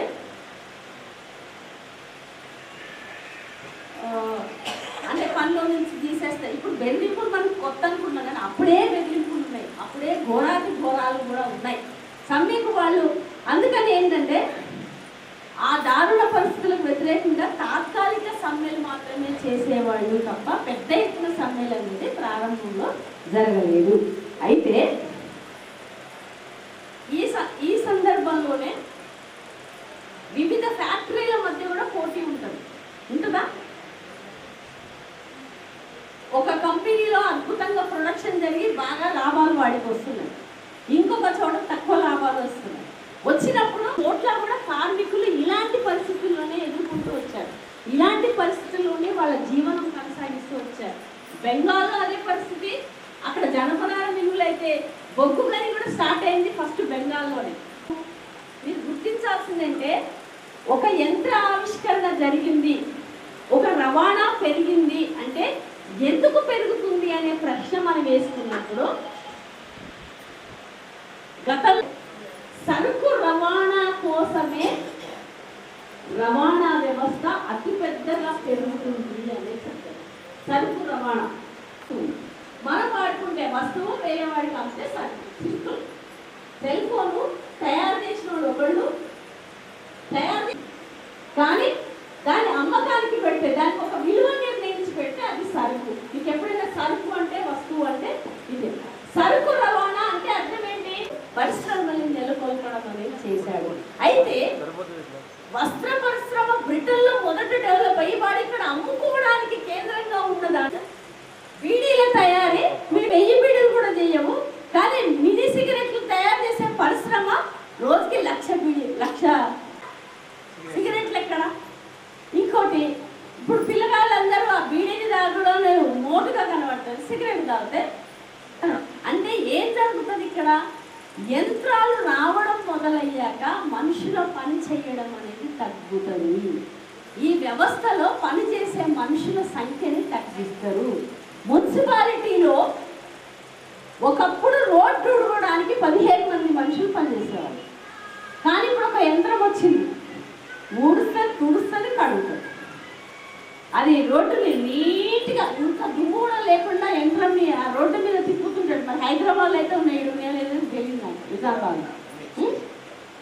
ఆ మెషిన్ని అది పని రోడ్డుని క్లీన్ చేసుకుంటూ పోతుంది. మనకు కొంచెం అశుభ్రం అనిపించింది పక్కన పెడుతుంది, అది యంత్రం అట్లా కాదు, అన్నిటికీ లోపలేస్తుంది. అట్లా యంత్రాలు అనేవి వచ్చాయి. ఆ యంత్రాలు వచ్చినాక కార్మికుడు, పనిచేసే కార్మికుడు ఏం ఫీల్ అవుతాడు? అరే భయ్, ఈ యంత్రం నా దగ్గరకు వస్తే నా పని పోతుంది, నాకు జీతం లేకుండా పోతుంది, నాకు జీవితం లేకుండా పోతుంది అని యంత్రానికి వ్యతిరేకంగా మనిషి ఖచ్చితంగా ఉంటాడు. ఎందుకు? ఆనాటి పరిస్థితుల్లో వాళ్లకు అవి అందడం అనేది, ఆ పని దొరకడం అనేది దుర్భరమైన పరిస్థితుల్లో పని దొరికి ఒక యంత్రం వచ్చాక పని కోల్పోయే పరిస్థితి వచ్చినప్పుడు కోపం అనేది కార్మికుడికి వస్తుంది. సో అందుకని 2 పరిణామాలు జరిగాయి కార్మికుల్లో కూడా. ఒకటి, ఆ యంత్రాలు వాడు బాగా ఉత్పత్తి చేసి బ్రిటిష్ వాడు ఇక్కడ తీసుకొచ్చే దాంట్లో అమ్ముకోవడానికి వాడికి గండి పడింది. మన దగ్గర కూడా ఉత్పత్తి పెరిగినప్పుడు ఏమైంది అంటే వాడు ఈ భారతదేశ పరిశ్రమలని ఎదగకుండా చేసే ప్రయత్నం చేశాడు. బ్రిటిష్ వాడు ఎదగకుండా ఉండే ప్రయత్నం చేశాడు. ఏం చేశాడు అనే విషయానికి వస్తే, ఇందాక చెప్పాక 2 సేమ్ ఉత్పత్తి చేసే పరిశ్రమల మధ్య వివాదాన్ని సృష్టించి ఆ మనుషుల్ని నైపుణ్యం కలిగిలోనే వీడు లాక్కోవడం అనేది చేయడం అనేది చేసింది. అప్పుడు ఏమైతే సహజంగా వీళ్ళకి మనుషుల కొరత ఏర్పడింది. ఇది ప్రారంభంలో జరిగిన పరిణామం. రెండో పరిణామం, ఇంకొక పరిణామం కూడా జరిగిందంటే, కరెక్ట్గా ఇంత దుర్లభమైన భయంకరమైన పరిస్థితుల్లో ప్లేగు వ్యాధి అనేది, కలరా వ్యాధి అనేది ఈ నగరాలలో బాగా వ్యాపించి లక్షల మంది కార్మికులు చనిపోయారు. ఆ లక్షల మంది కార్మికులు చనిపోతే ఆ చనిపోయినటువంటి కార్మికులకు పరిశ్రమలు నడవలేని ఒక దుస్థితి నెలకొల్పబడింది. బహుశా మనం ఇప్పుడు ఆలోచించాలి, చరిత్రని అవగాహన చేస్తున్నారు. మీకు భోపాల్ గ్యాస్ ఘటన తెలుసు కదా. దొంగగా ఈ దేశంలో పరిశ్రమ పెట్టి వాడు గ్యాస్ రిలీజ్ చేసి రాత్రికే భోపాల్లో ఉన్న సమాజము, కార్మిక వర్గం అంతా చనిపోయేటట్టు జరిగింది విషవాయువుల ప్రయోగం వల్ల. బహుశా ప్లేగు వ్యాధిని కూడా బ్రిటిష్ వాడు ఈ దేశంలో ఉండే పరిశ్రమలని ధ్వంసం చేయడానికి, అట్లా వాడు ప్లేగు వ్యాధి రావడానికి కావాల్సిన ప్రాతిపదిక పోషించి, అట్లా ఏమైందంటే కొన్ని పరిశ్రమలు దేశంలో చిన్న పరిశ్రమలన్నీ మూతపడిపోయినాయి. పనులు మనుషులు చేసేవాళ్ళు లేక కొన్ని కుటుంబాలు పరారైపోయి ఆ ప్లేగు వ్యాధికి భయపడిపోయి ఇళ్ళకి వెళ్ళిపోయి తమ ఊర్లకు పోయి ఆడని బతుకుతున్న పరిస్థితి వచ్చింది. అంటే ఒక సంక్షోభం అనేది భారతదేశంలో కార్మికులు, పరిశ్రమలు అనే దగ్గర సంక్షోభం అనేది వచ్చింది. ఇది ఒక పరిణామం, మన భారతదేశ కార్మికులకు సంబంధించిన పరిణామం. ఇక 3వ పరిణామం ఏంటంటే కూర్చోండి అమ్మా, సైలెంట్ కూర్చోండి. మనకు ఒక్కొక్క చిన్నదే కానీ ఎంత పెద్ద పరిణామం ఇచ్చిందో గ్రహించాలి. మనం ఈరోజు తలెత్తుకొని నిలబడగలుగుతున్నామంటే ఆ చరిత్ర లేకుండా మనం లేదు. ఏం జరిగింది అంటే ఈ వాళ్ళు కరెంటు ఉత్పత్తి వచ్చినాక మాకు ఇంకా ఎక్కువ 10 గంటలు చేపిస్తారని మాకు 10 గంటలు తగ్గించాలనే డిమాండ్ని కార్మిక వర్గం చేసింది. మాకు 10 గంటలు తగ్గించాలి. అప్పుడు వినోడు బ్రిటిష్ వాడికి ఈజీ కదా అది. వాడి దగ్గర ఎంత ఉంది వాడు ఏం చేసిండు, 10 గంటలు తగ్గిస్తా అన్నాడు. భారతదేశంలో ఉన్న పరిశ్రమాధిపతులు 10 గంటలు తగ్గించడానికి సిద్ధంగా లేదు. ఇది ఒక వైరుధ్యం వచ్చింది వాళ్ళ మధ్య. భారతదేశంలో వాడు బ్రిటిష్ వాడు 10 గంటలు తగ్గిస్తా అన్నప్పుడు యజమానుల సంఘాలంతా ఏకమయ్యి 2 గంటలు తగ్గించిందమ్మ పని. కార్మికులు పని చేయలేదు, మేము కష్టమవుతుంది అని మాట్లాడితే యజమానుల సంఘాలంతా కలిసి ఏకమయ్యి ఒక 2 గంటలు పని చేశారు, 12 గంటలు పని చేయాలనే నిబంధనలు పెట్టారు. ఇది ఒక కరెంట్ ఉత్పత్తి వచ్చాక జరిగింది. ఇంకొక విషయం కూడా ఏంటంటే కార్ఖానాలలో ఆడవాళ్ళతో పని చేయించుకోండి. తర్వాత చిన్నపిల్లలు 7 సంవత్సరాల పిల్లల నుంచి 14 సంవత్సరాల పిల్లలతో కూడా పని చేయించుకోండి. ఆ చిన్నపిల్లలైతే పత్తి వేయడం ఈజీ కదా, గింజ తీయడం కూడా ఈజీ కదా.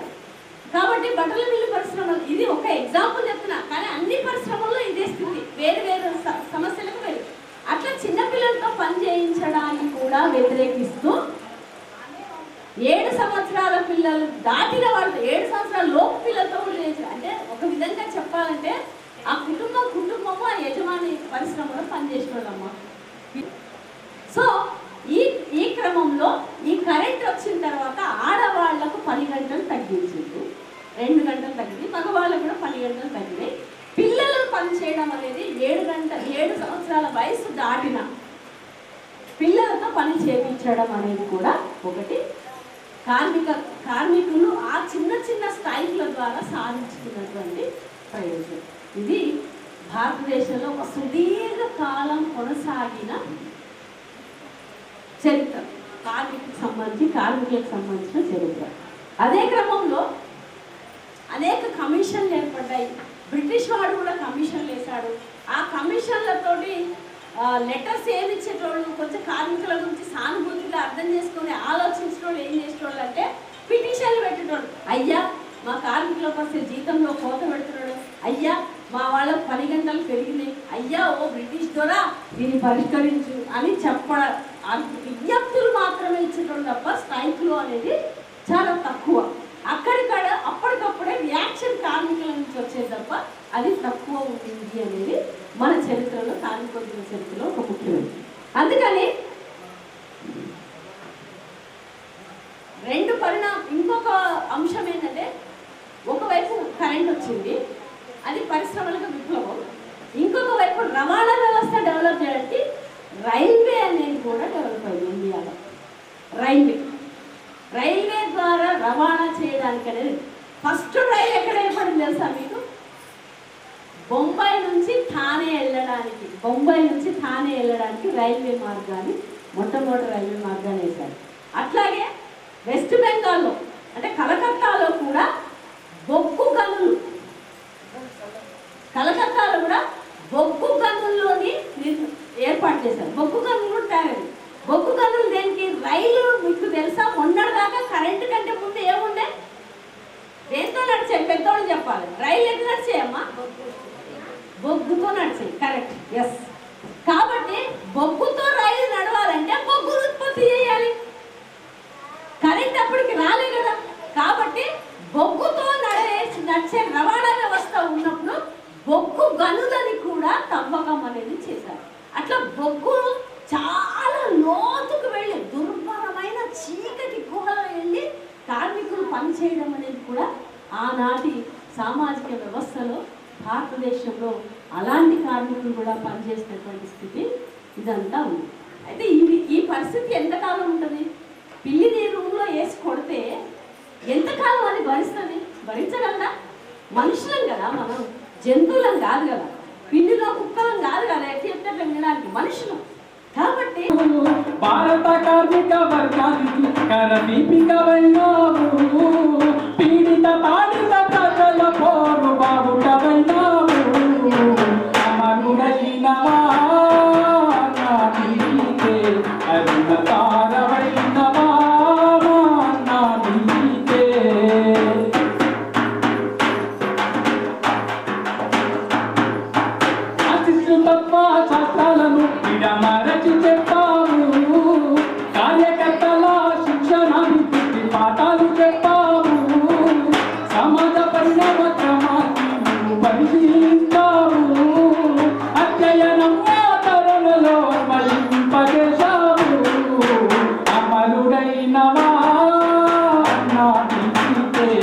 అరుణ తారవైనవా మా అన్నా నీకే అమరుడైనవా అన్నా నీకే అరుణ తారవైనవా మా అన్నా నీకే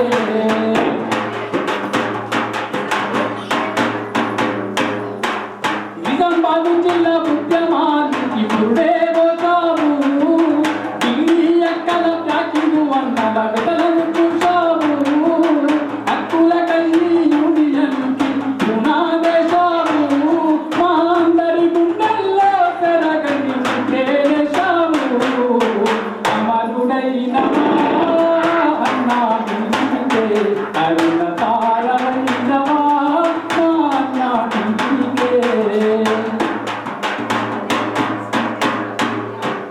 జరగని చిరునవ్వులే యాదికొస్తున్నాయే నీ సిద్ధల పాఠాలు మాకు దారి చూపుతున్నాయే కలుసుకుంటాం నీలో ఉన్న జ్ఞాపకాలను ఎత్తుకుంటాం మీరు వచ్చిన పోరు జెండాను అమరుడైనవా అన్నా నీకే అరుణ తారవైనవా మా అన్నా నీకే అమరుడైనవా అన్నా నీకే అరుణ తారవైనవా మా అన్నా నీకే జోహార్ కామ్రేడ్ టీవీకే అన్నకు జోహార్ కామ్రేడ్ టీవీకే అన్నకు వేదిక మీద ఉన్న అధ్యక్షుడు నరేందర్ మరియు కార్యదర్శి సుధాకర్, ఈరోజు నిజామాబాద్ జిల్లా శిక్షణా తరగతులని మనం పెట్టాము. హలో, శిక్షణా తరగతులు అని మనం పెట్టాము ఒక క్లాసు. ఇంకా మన వాళ్ళకేమి చాలా ఫోన్లు వస్తుంటాయి, అందరూ బయటికి లేచిపోవడం జరుగుతుంది. అంటే మనం ఒక రోజంతా కేటాయించుకోవాలి. మనం అట్లా కేటాయించకుండా మన వాళ్ళందరూ ఫోన్లు వస్తే చాలు బయటికి తన ఫోన్లు పట్టుకుంటారు పోతారు. సైలెంట్గా ఉంటే అవి మనం ఒకనే చిన్న విషయాలే ఉంటాయి, ఆ చిన్న విషయాల కొరకు బయటికి లేచిపోతుంటారు. సమయం మళ్ళా రాదు. అసలు కొన్ని ఇండ్లలో సీరియల్ వస్తుంటే ఎంత సైలెంటో అంత సైలెంట్. ఫోన్ వస్తే కూడా ఫోన్ ఎత్తాం. వీడ మాటలు ఫోన్లు కదా, వీడు ఎత్తిన ఏం కాదు కదా. మళ్ళా ఆ సీరియల్ అది తప్పిపోతుంది. అది మాట్లాడినారు కొంచెం వాళ్ళని భర్త వచ్చి అన్నం పెట్టమంటే కూడా అన్నం పెట్టిన పరిస్థితి ఉంటుంది. పెట్టక మేము సీరియల్ అంటే సీరియల్ అంతా నిమగ్నం అయిపోతుంటాం. ఈ విషయంలో నిమగ్నం కాం. అట్లా కావాలి. అట్లా కాకపోతే ఏమర్థం కాదు జీవితం. చిన్న కథ చెప్పి నేను ప్రారంభం చేస్తాను. కొన్ని అనవసరమైన విషయాలు ఎక్కువ పట్టించుకుంటామని. పులికి గాడిదకి పంచాయతీ పడింది. గాడిది గడ్డి తింటుంది కదా. గాడిద ఏమంటుంది అంటే గాడిది గడ్డి నీలం కలర్ ఉంటుంది, బ్లూ కలర్ ఉంటుంది అంటే అక్కడ గాడిది. పులి గడ్డి తినదు కదా, అది జంతువులను వేటాడి తింటుంది. పులి ఏమంటుంది అంటే కాదరా పచ్చగా ఆకుపచ్చగా ఉంటుందని పులి అంటుంది. ఇద్దరు పంచాయతీ పడుతుంది. పచ్చగా ఉంటుందని పులి, నీలం తినేదే నీలం ఉంటుంది అంటుంది. అదే నీలం ఉంటుంది అంటుంది. నీలం గడ్డి నీలం ఉంటుంది, ఉండదు కదా, పచ్చగా ఉంటుంది కదా. తింటూనే మర్చిపోయిండు గడ్డి. ఈ గట్ట కలర్ పంచాయతీ పడితే రాజుతో పోయిండు. రాజు ఎవరు? అడవికి రాజు ఎవరు? సింహం. సింహం దగ్గరికి పోయింది. సింహం విన్నది రెండు విషయాలు విన్నది. విని పులికుండి గాడిద చెప్పిందే కరెక్టు, అది నీలంగానే ఉంటుంది, నీ ఒక్క నెల అడవిని వదిలిపెట్టి పోవాలని శిక్ష వేస్తుంది రాదు పులికి. ఇంకా పులి అడవిని వదిలిపెట్టి పోతుంది, తర్వాత వస్తుంది. ఏందబ్బా నేను పచ్చగా ఉంటుందంటే నీవు నీలంగా ఉంటుందని అంటే నీ ఎట్లా నీలంగా ఉంటుంది గడ్డి అంటే సింహం చెప్తుందంట, చూడు పనికి మాలిన విషయాల కొరకు పంచాయతీ పెట్టుకోరా, ఉండి గాడితో పంచాయతీ అలా పెట్టుకోరా. ఒకటి పనికి మాలిన విషయానికి పంచాయతీ పెట్టుకోరాదు, గాడితో అసలు పంచాయతీ పెట్టుకోరాదు. రెండవది మీరిద్దరు పనికి మాలిన విషయానికి నా టైం వేస్ట్ చేసి నేను రాజ్యాన్ని పరిపాలించాలి, నేను ఆ పని పనిచేసి మీ పనికి మాలిన పంచాయతీ నీకెళ్ళి కదా అని సింహం అంటుంది. అప్పుడు అరే నిజం కదా పనికిమాలిన విషయాలు నేను ఏది అర్థం చేసుకో అంటే కొన్ని చాలా అవసరమైన విషయాలు ఉంటాయి. నేను మా మీటింగ్లో పాల్గొంటే ఫోన్ చేసింది, మన మిత్రుడికి ఫోన్ వచ్చింది. అది ఫోన్ ఓపెన్ స్పీకర్ పెట్టిన ఆయన ఇంత అవతలోడు ఎంత అర్జెంట్ ఉందో ఇంతమని మేము అడిగినాం. పెట్టినకి రా అది స్పీకర్ పెడతాడు కానీ అది చాలా చిన్న విషయం ఉంటుంది. ఆ చిన్న విషయం కొరకు టైం అంతా పోయి బయట మాట్లాడతాం. అంటే చాలా జీవితం మళ్ళమల్ల రాదు. ఉన్న సమయాన్ని సద్వినియోగం చేసుకోవాలి. ఇప్పుడు మీరు సీరియల్లో ఎంత నిమగ్నం అవుతారో ఈ విషయాల్లో కూడా ఇదివరకు భారత కార్మికోద్యమం గురించి ఏమిటి కార్మిక ఉద్యమం ఎట్లా పెరిగింది ప్రపంచంలో అంటే మనుషులు ఇట్లా లేము. ఒకనాడు మనం ఇన్ని హక్కులు ఉండే వాళ్ళం ఉన్నామా? ఇప్పుడు ఆ మోడల్ స్కూల్లో అంటున్నారు మా జీతం ఇంతే అయిపోతుంది, 6,000 జీతానికి పని చేయాలి, 12,000 జీతానికి 12 గంటలు పని చేయాలి, 6,000కు 12 గంటలు పని చేయాలి, 100 మందికి వంట చేసి పెట్టాలి, ఏమిటి మా జీవితం అని మోడల్ స్కూల్లో అంటున్నారు, కేజీబీఓలు అంటున్నారు. అంటే ఇది ఎందుకు వచ్చింది ఇది ప్రశ్న? సమాజంలో చాలామంది బాగా బతుకుతున్న దశ ఉంది, ఒక పక్క కటిక పేదరికం ఎందుకు ఉంది? ఇది ఆలోచించాలి కదా. ఇది చాలా ముఖ్యమైన విషయం కదా. ఒక మనిషి మీరు ఒక గవర్నమెంట్ టీచర్ జీతము 1,00,000 రూపాయలు, ఒక తహసీల్దార్ జీతము 1,50,000, ఒక కలెక్టర్కి 2 లక్షలు, ఏడాదికి కాదు నెలకు 2 లక్షల జీతం ఒక కలెక్టర్కి. మళ్ళీ పిల్లల చదువులు ఇల్లు వేరే ఉంటుంది, చదువులు వేరే ఉంటుంది, వైద్యం వేరే ఉంటుంది. ఏమిటి మా హక్కులు?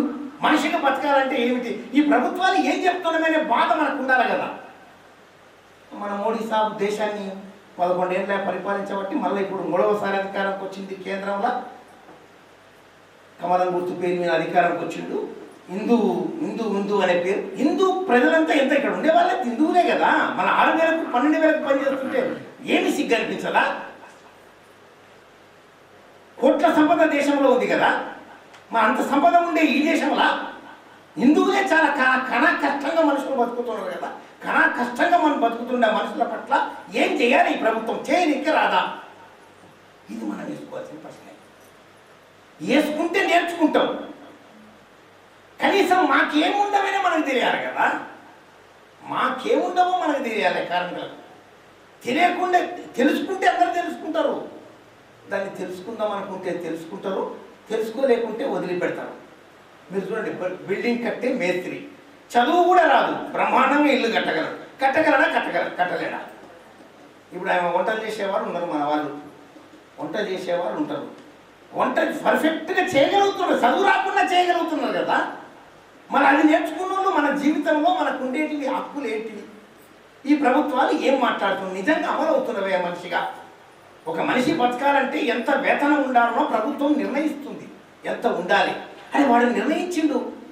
ఇప్పుడు మా గవర్నమెంట్లో పనిచేసే వాళ్ళ జీతభత్యాలంతా నిర్ణయించేది ప్రభుత్వమే కదా. మరి ఈ బీడీ కార్మికులకు, భవన నిర్మాణ కార్మికులకు, కస్తూరిబా కార్మికులకు, మున్సిపల్ వర్కర్లకు ఎంత అయితే బతుకుతారు? ఎంత కావాలి ఆ కార్మికుడి జీవితం బతకాలంటే? ఒక గ్రామ పంచాయతీ కార్మికుడికి నెలకు 9,500, ఒక మున్సిపల్ కార్మికుడికి 15,500. అదే మున్సిపల్ డిపార్ట్మెంట్లో అదే పని ఊడ్చే పని పర్మనెంట్ వానికి 50,000 ఇస్తున్నారు, ఈ కాంట్రాక్ట్ వర్కర్కి 10,000, 15,000 ఇస్తున్నారు.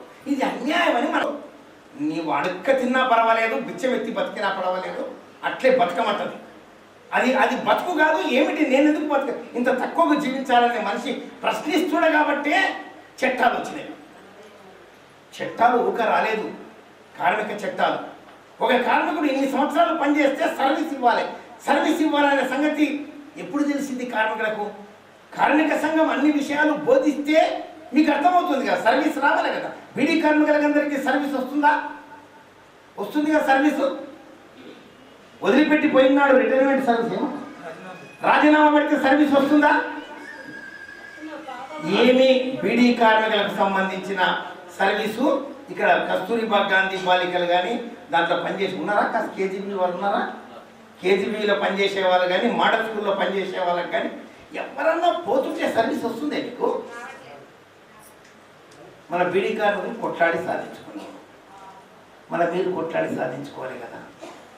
అంటే మీ చుట్టూ రాని వాళ్ళు ఉన్నారు. ఈ అక్కలకు ఎందుకు తెలుసుకోవాలని చట్టం అని చెప్తుందంటే, సర్వీస్ చట్టం అంటూ ఎంత ఇవ్వాలనో మీకు తెలుసా? ఒక కార్మికుడు పనిచేస్తే ఎంత డబ్బులు రావాలనో మీరు లెక్కలు కూడా తెలుసు అని చెప్పగలగాలి. అంటే కనీసం కొంచెం చెప్తారు కదా అని కూర్చోబెట్టాం. మీరు ఏమనుకోవద్దండి, మీరు చూడండి, మీరు దృష్టి పెడితే నేర్చుకుంటారమ్మా, పెద్ద విషయం కాదు అది. ఇది నీ బతుకు, నీ జీవితం. సీరియల్లో ఎవరెవరు ఏ పేరులో చెప్పగలుగుతారు, అంత తెలివితేటలు ఉన్నాయి మనకు, లేకేం కాదు. దాని మీద ధ్యాస పెడతాం, శ్రద్ధ పెడతాం. ఒక మనిషికి సర్వీస్ సంవత్సరానికి 15 రోజుల సర్వీస్ ఇవ్వాలి. 20 ఏళ్ళు పనిచేస్తే 10 నెలల జీతం ఇవ్వాలి. 15 రోజులు అంటే 10 నెలలు అవుతాయి కదా, 10 నెలల జీతం ఇవ్వాలి. ఈ లెక్క మీకు తెలిస్తే నీ పక్కనే పనిచేసే కార్మికురాలు ఉంటారు, షాపుల్లో పనిచేసే కార్మికుడు ఉంటాడు, భవన నిర్మాణం ఇక్కడ హోటల్లో పనిచేసే కార్మికుడు ఉంటాడు.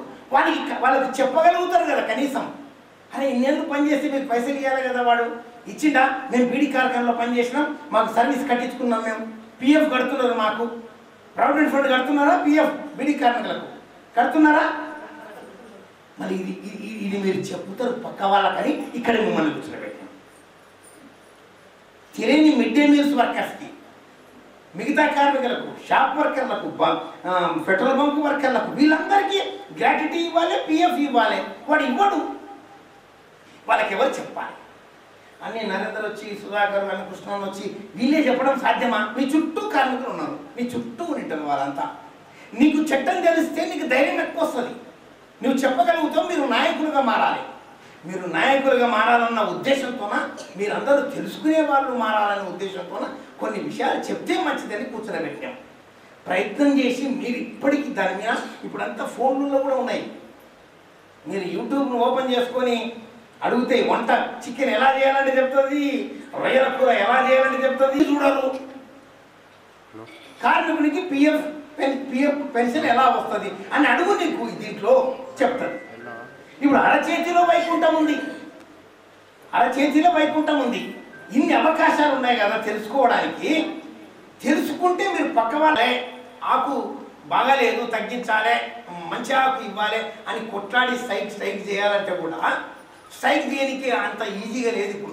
అప్పుడు 15 రోజుల ముందు నోటీస్ ఇస్తే సమ్మె చేయొచ్చు, ఇప్పుడు చేయడానికి వీల్లేదు చట్టంలో. 60 రోజుల ముందు ఇవ్వాలట, 60 రోజుల ముందు మనకు తెలియజేయాలట సమ్మె చేస్తామని. లేబర్ ఆఫీసర్ మీటింగ్ పెట్టిందంటే సమ్మె చేయడానికి వీల్లేదు. ఇంకా 60 రోజుల ముందు సమ్మె, ఆ తర్వాత సమ్మె చేస్తే చట్ట విరుద్ధ సమ్మెగా ప్రకటిస్తామని మాట్లాడతారు. అంటే ఆ కోడులు మనకు కుంప ముంచే కోడ్లు. ఆ కోళ్ళు 4 కోళ్ళు మంచం కోళ్ళ, యా కోళ్ళ అనుకుంటారు. మన కొంపలు ముంచే కోడ్లు అవి. కోళ్ళు అంటే మన కొంపలు ముంచే కోళ్ళు అని కనీసం ఒక్క మాటలన్నా మాట్లాడితే, అబ్బా ఎక్క బాగానే నేర్చుకున్నది, నాకంటే ఎక్కువ తెలుసు కదా అనుకుంటారు. ఎవరైనా అనుకుంటారు. ఇప్పుడు మీరు ఏం తెలియని వాళ్ళు 4 మాటలు చెప్తే అవతల ఆ చదువు రాకుండా ఆయనకు అన్ని తెలుసాబా భయపడతారమ్మా. ఎప్పుడన్నా భయపడతారు. అంటే ఎవరన్నా ఎప్పుడు భయపడతారు? మనకు కొన్ని ఎక్కువ తెలిస్తే అవతల అవుతాడు.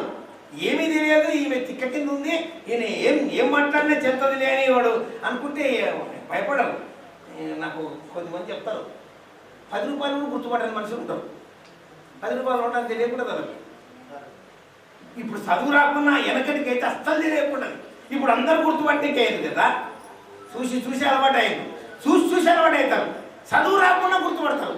ఇప్పుడు ఇందులో చదువు రాని వాళ్ళు చాలా మంది ఉంటారు కదా. ఫోన్ కరెక్ట్గా చేస్తారా? నంబర్ ఎవరికి అనుకుంటే ఎవరికి చేస్తారా? చేయాలా? చిన్న బిడ్డకి చేయాలంటే చిన్న బిడ్డకి చేస్తారు, చిన్న కొడుకు చేయాలని చేస్తారు. చిన్న కొడుకు పెద్ద కొడుకు ఫోన్ చేసి, అరే మీరు ఇట్లా చేసిండు రా అన్నారు కదా అంటారా? అట్లా కరెక్ట్ కొడతారు ఫోన్. ఎట్లా కొడతారమ్మా? చదివే రాదు, చదువు రాదు కానీ కరెక్ట్ కొడతారు ఫోన్. మా అమ్మ కూడా చదువు రాదు కానీ కరెక్ట్ కొడుతుంది ఫోన్. కష్టం కదా. ఇప్పుడు ఒకరి దేనికి ఒకరు చేసి వేరే మాట్లాడితే ఆ విషయాలు తెలుస్తాయి కదా. ఇప్పుడు మా తమ్ముడు చేసే నాకు చేసి నన్నే తిరిగితే కష్టమైంది. అంటే తింటారు కదా ఎవరు. కరెక్ట్ కొడతారా ఫోన్. ఎట్లా కొట్టగలిగింది కరెక్ట్గా ఫోన్? చదువు రాదు కదా. అంటే మీరు చదువు రాదని సమస్య కాదు, దాని మీద మీరు పెట్టుకుంటారు. నిజంగా ఇన్నున్నవే. మేము స్ట్రైక్ చేద్దామంటే మాకు జీతం పెరగాలని, సమ్మె చేద్దామంటే కూడా మాకు ఆటంకం చేయడానికి చట్టం తీసుకొచ్చిండు ఆ మోడీ గారు. ఎందుకొరకు తెచ్చిండమ్మా? ఆయనకి ఏం కోపమో చెప్పండి. ఎందుకు తెచ్చింటాడంటావు చట్టాలు? అంటే మనం స్ట్రైక్ చేయకూడదు, జీతం అడగకూడదు, పిఎఫ్ అడగకూడదు, సంఘాలు పెట్టుకోకూడదు అంటే అది ఎవరికి లాభము? ఎవరికి లాభం? అది యజమానులకు లాభం, డబ్బున్నోనికి లాభం. అంటే సౌకార్లకు, కోటీశ్వర్లకు అనుకూలంగా చట్టం తెచ్చిందా తెచ్చిలేదా?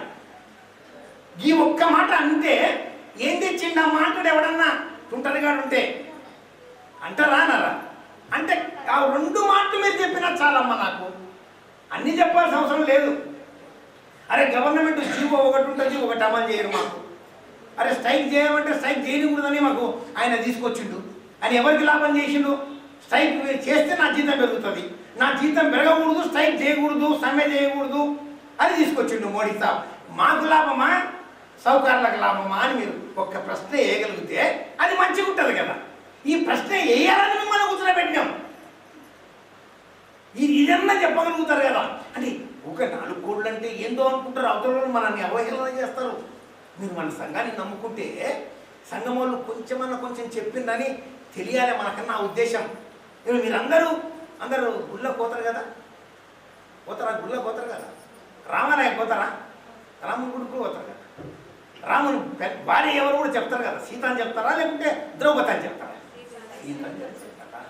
ఎట్లా తెలిసింది? తెలుసుకుంటే తెలుస్తుంది. నువ్వు రాముని పిల్లని ద్రౌపది అని చెప్తే మనల్ని ఏమంటారు? కనుక మీరు మన సంఘం వాళ్ళు ఏమమ్మా సంఘము ఏ కోళ్ళు అంటే అన్నా 4 మాటలు చెప్పండి సార్. 4 మాటలు చెప్తే మీరు గెలిచినట్టు మనం గెలుస్తాం. ధైర్యం ఎక్కువ వస్తుంది. ఎక్కువ విశ్వాసం రానికే కూర్చొని మీడ, ఎక్కువ ధైర్యం రానికే. ఒక్కొక్కరు మనము మీరు తయారైతే అందరూ తయారవుతారు. మీరు తయారు కావాలంటే ముందు ఈ సంగతి తెలిస్తే తయారవుతారు. మనకు తెలియాలి కదా విషయాలు, తెలియడం కొరకు మనం కూర్చున్నాం. కనుక ఈ చట్టాలంతా ఈ కోడ్లు తీసుకొచ్చిండు మోడీ సాబ్, మాకు నష్టము అని మీరు అనగలిగితే, ఏదో కూడా 4 మాటలు చెప్పగలిగితే, 4 అమ్మా సంఘం పెట్టుకోకుండా చేయాలని చూస్తున్నాడు సారు. రెండవది మా జీతాలు పెరగాలి, స్ట్రైక్ చేస్తామంటే చెయ్యనీయకుండా చేస్తున్నాడు సారు. సమాన పనికి సమాన వేతనం ఇవ్వని సుప్రీంకోర్టు చెప్పింది. అంటే కాంట్రాక్ట్ వర్కర్లకు 10,000 ఇస్తావు, పర్మనెంట్ వాళ్ళకు 50,000 ఇస్తావా?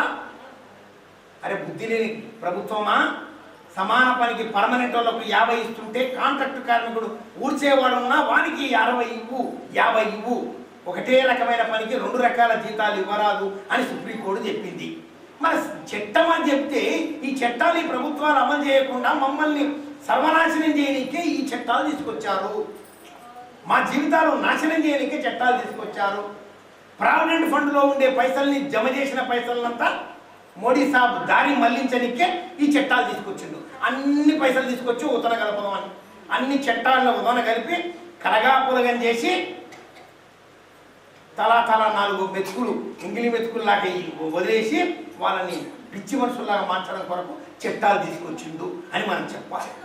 ఇదే చెప్పడం కాకుండా మన చుట్టూ ఉండే కార్మికులే బలమైన వాళ్ళం. ఇప్పుడు ఎక్కువ మంది మీ శ్రమజీవులు, ఇప్పుడు ఇన్ని వేల మంది బీడీ కార్మికులు ఖరీదు కాబట్టే ప్రభుత్వం చట్టాలు అమలు చేస్తుంది. యజమాన్యంకి ఏమన్నా ప్రేమనా? ఇక్కడ ఒక రేటు ఉంటుంది, నిజామాబాద్లో ఒక రేటు ఉంటుంది. నువ్వు ఇదే యాజమాన్యాలు, పెద్ద యాజమాన్యాలు వరంగల్లో ఉన్నారు కానీ ఇంత వేతనం లేదు.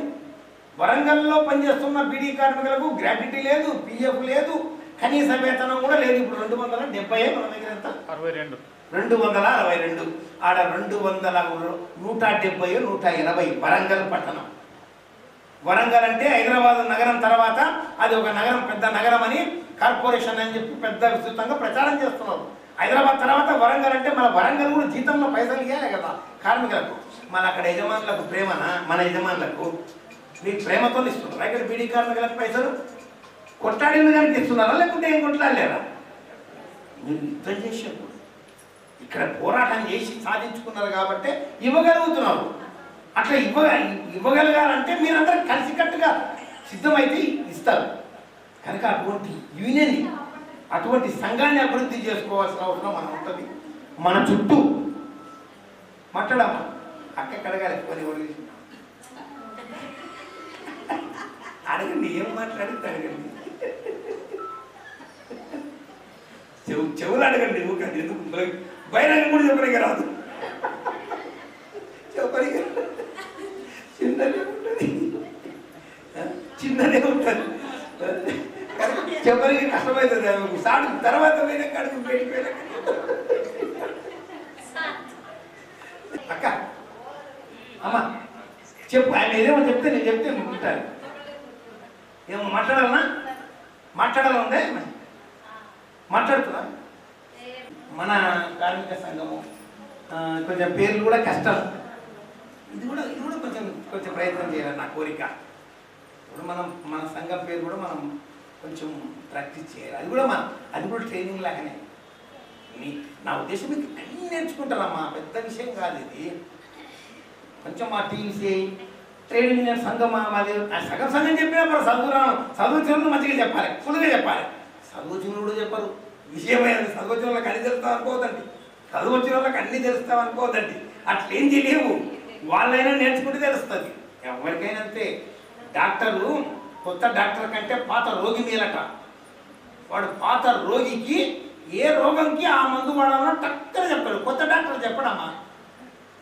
కొత్త డాక్టర్ చెప్పడు అది కొత్తగా అయిన డాక్టర్ రోగి ఏమి వాడు అన్ని మందులు తిని ఏ మందు ఏం పని చేస్తుందో టక్క చెప్తాడు నీకు చూడండి బాగా రోగాలు మందులు తిన్న ఎక్కువ అడుగుతానే బాగా చెప్తాడు వాడు కొత్త డాక్టర్ అంత కరెక్ట్గా తొందరగా చెప్పలేడు కనుక మనము పెద్ద విషయం కాదు మన వాళ్ళు చదువు వచ్చినంత మాత్రాన ఇంత వస్తామనుకోకూడదు చదువు వచ్చినా రాదు దృష్టి పెడితే వస్తుంది కనుక ఇక్కడ ముఖ్యంగా మున్సిపల్ వర్కర్స్ కేజీబీవి మోడర్న్ స్కూల్లో పనిచేసే వాళ్ళు కొంచెం మంది చదువుకున్న వాళ్ళు ఉంటారు కొంచెం వాళ్ళు చదువుకున్న వాళ్ళు నాయకత్వం వహించాలి దీనికి కార్మికులకు ఈ బిడి కార్మికులు మెజారిటీగా ఈ మధ్యకాలంలో ఆడపిల్లలు చదువుకుంటున్నారు అప్పుడు ఎక్కడికా చదివలేదు ఎవరు చదవలేదు ఇప్పుడు ఆడపిల్లలు చదివేయకపోతే కుదరదు కానీ చదువుకున్న ఆడపిల్ల బీడి చేయకుండా వీడి వద్దు ఎవరు చేస్తారు వీడి చేస్తలేరు అప్పుడు నిజామాబాదు బీడీ కార్మికులు అంటే ఆ ఇంటికి పిల్లనియాలన్నా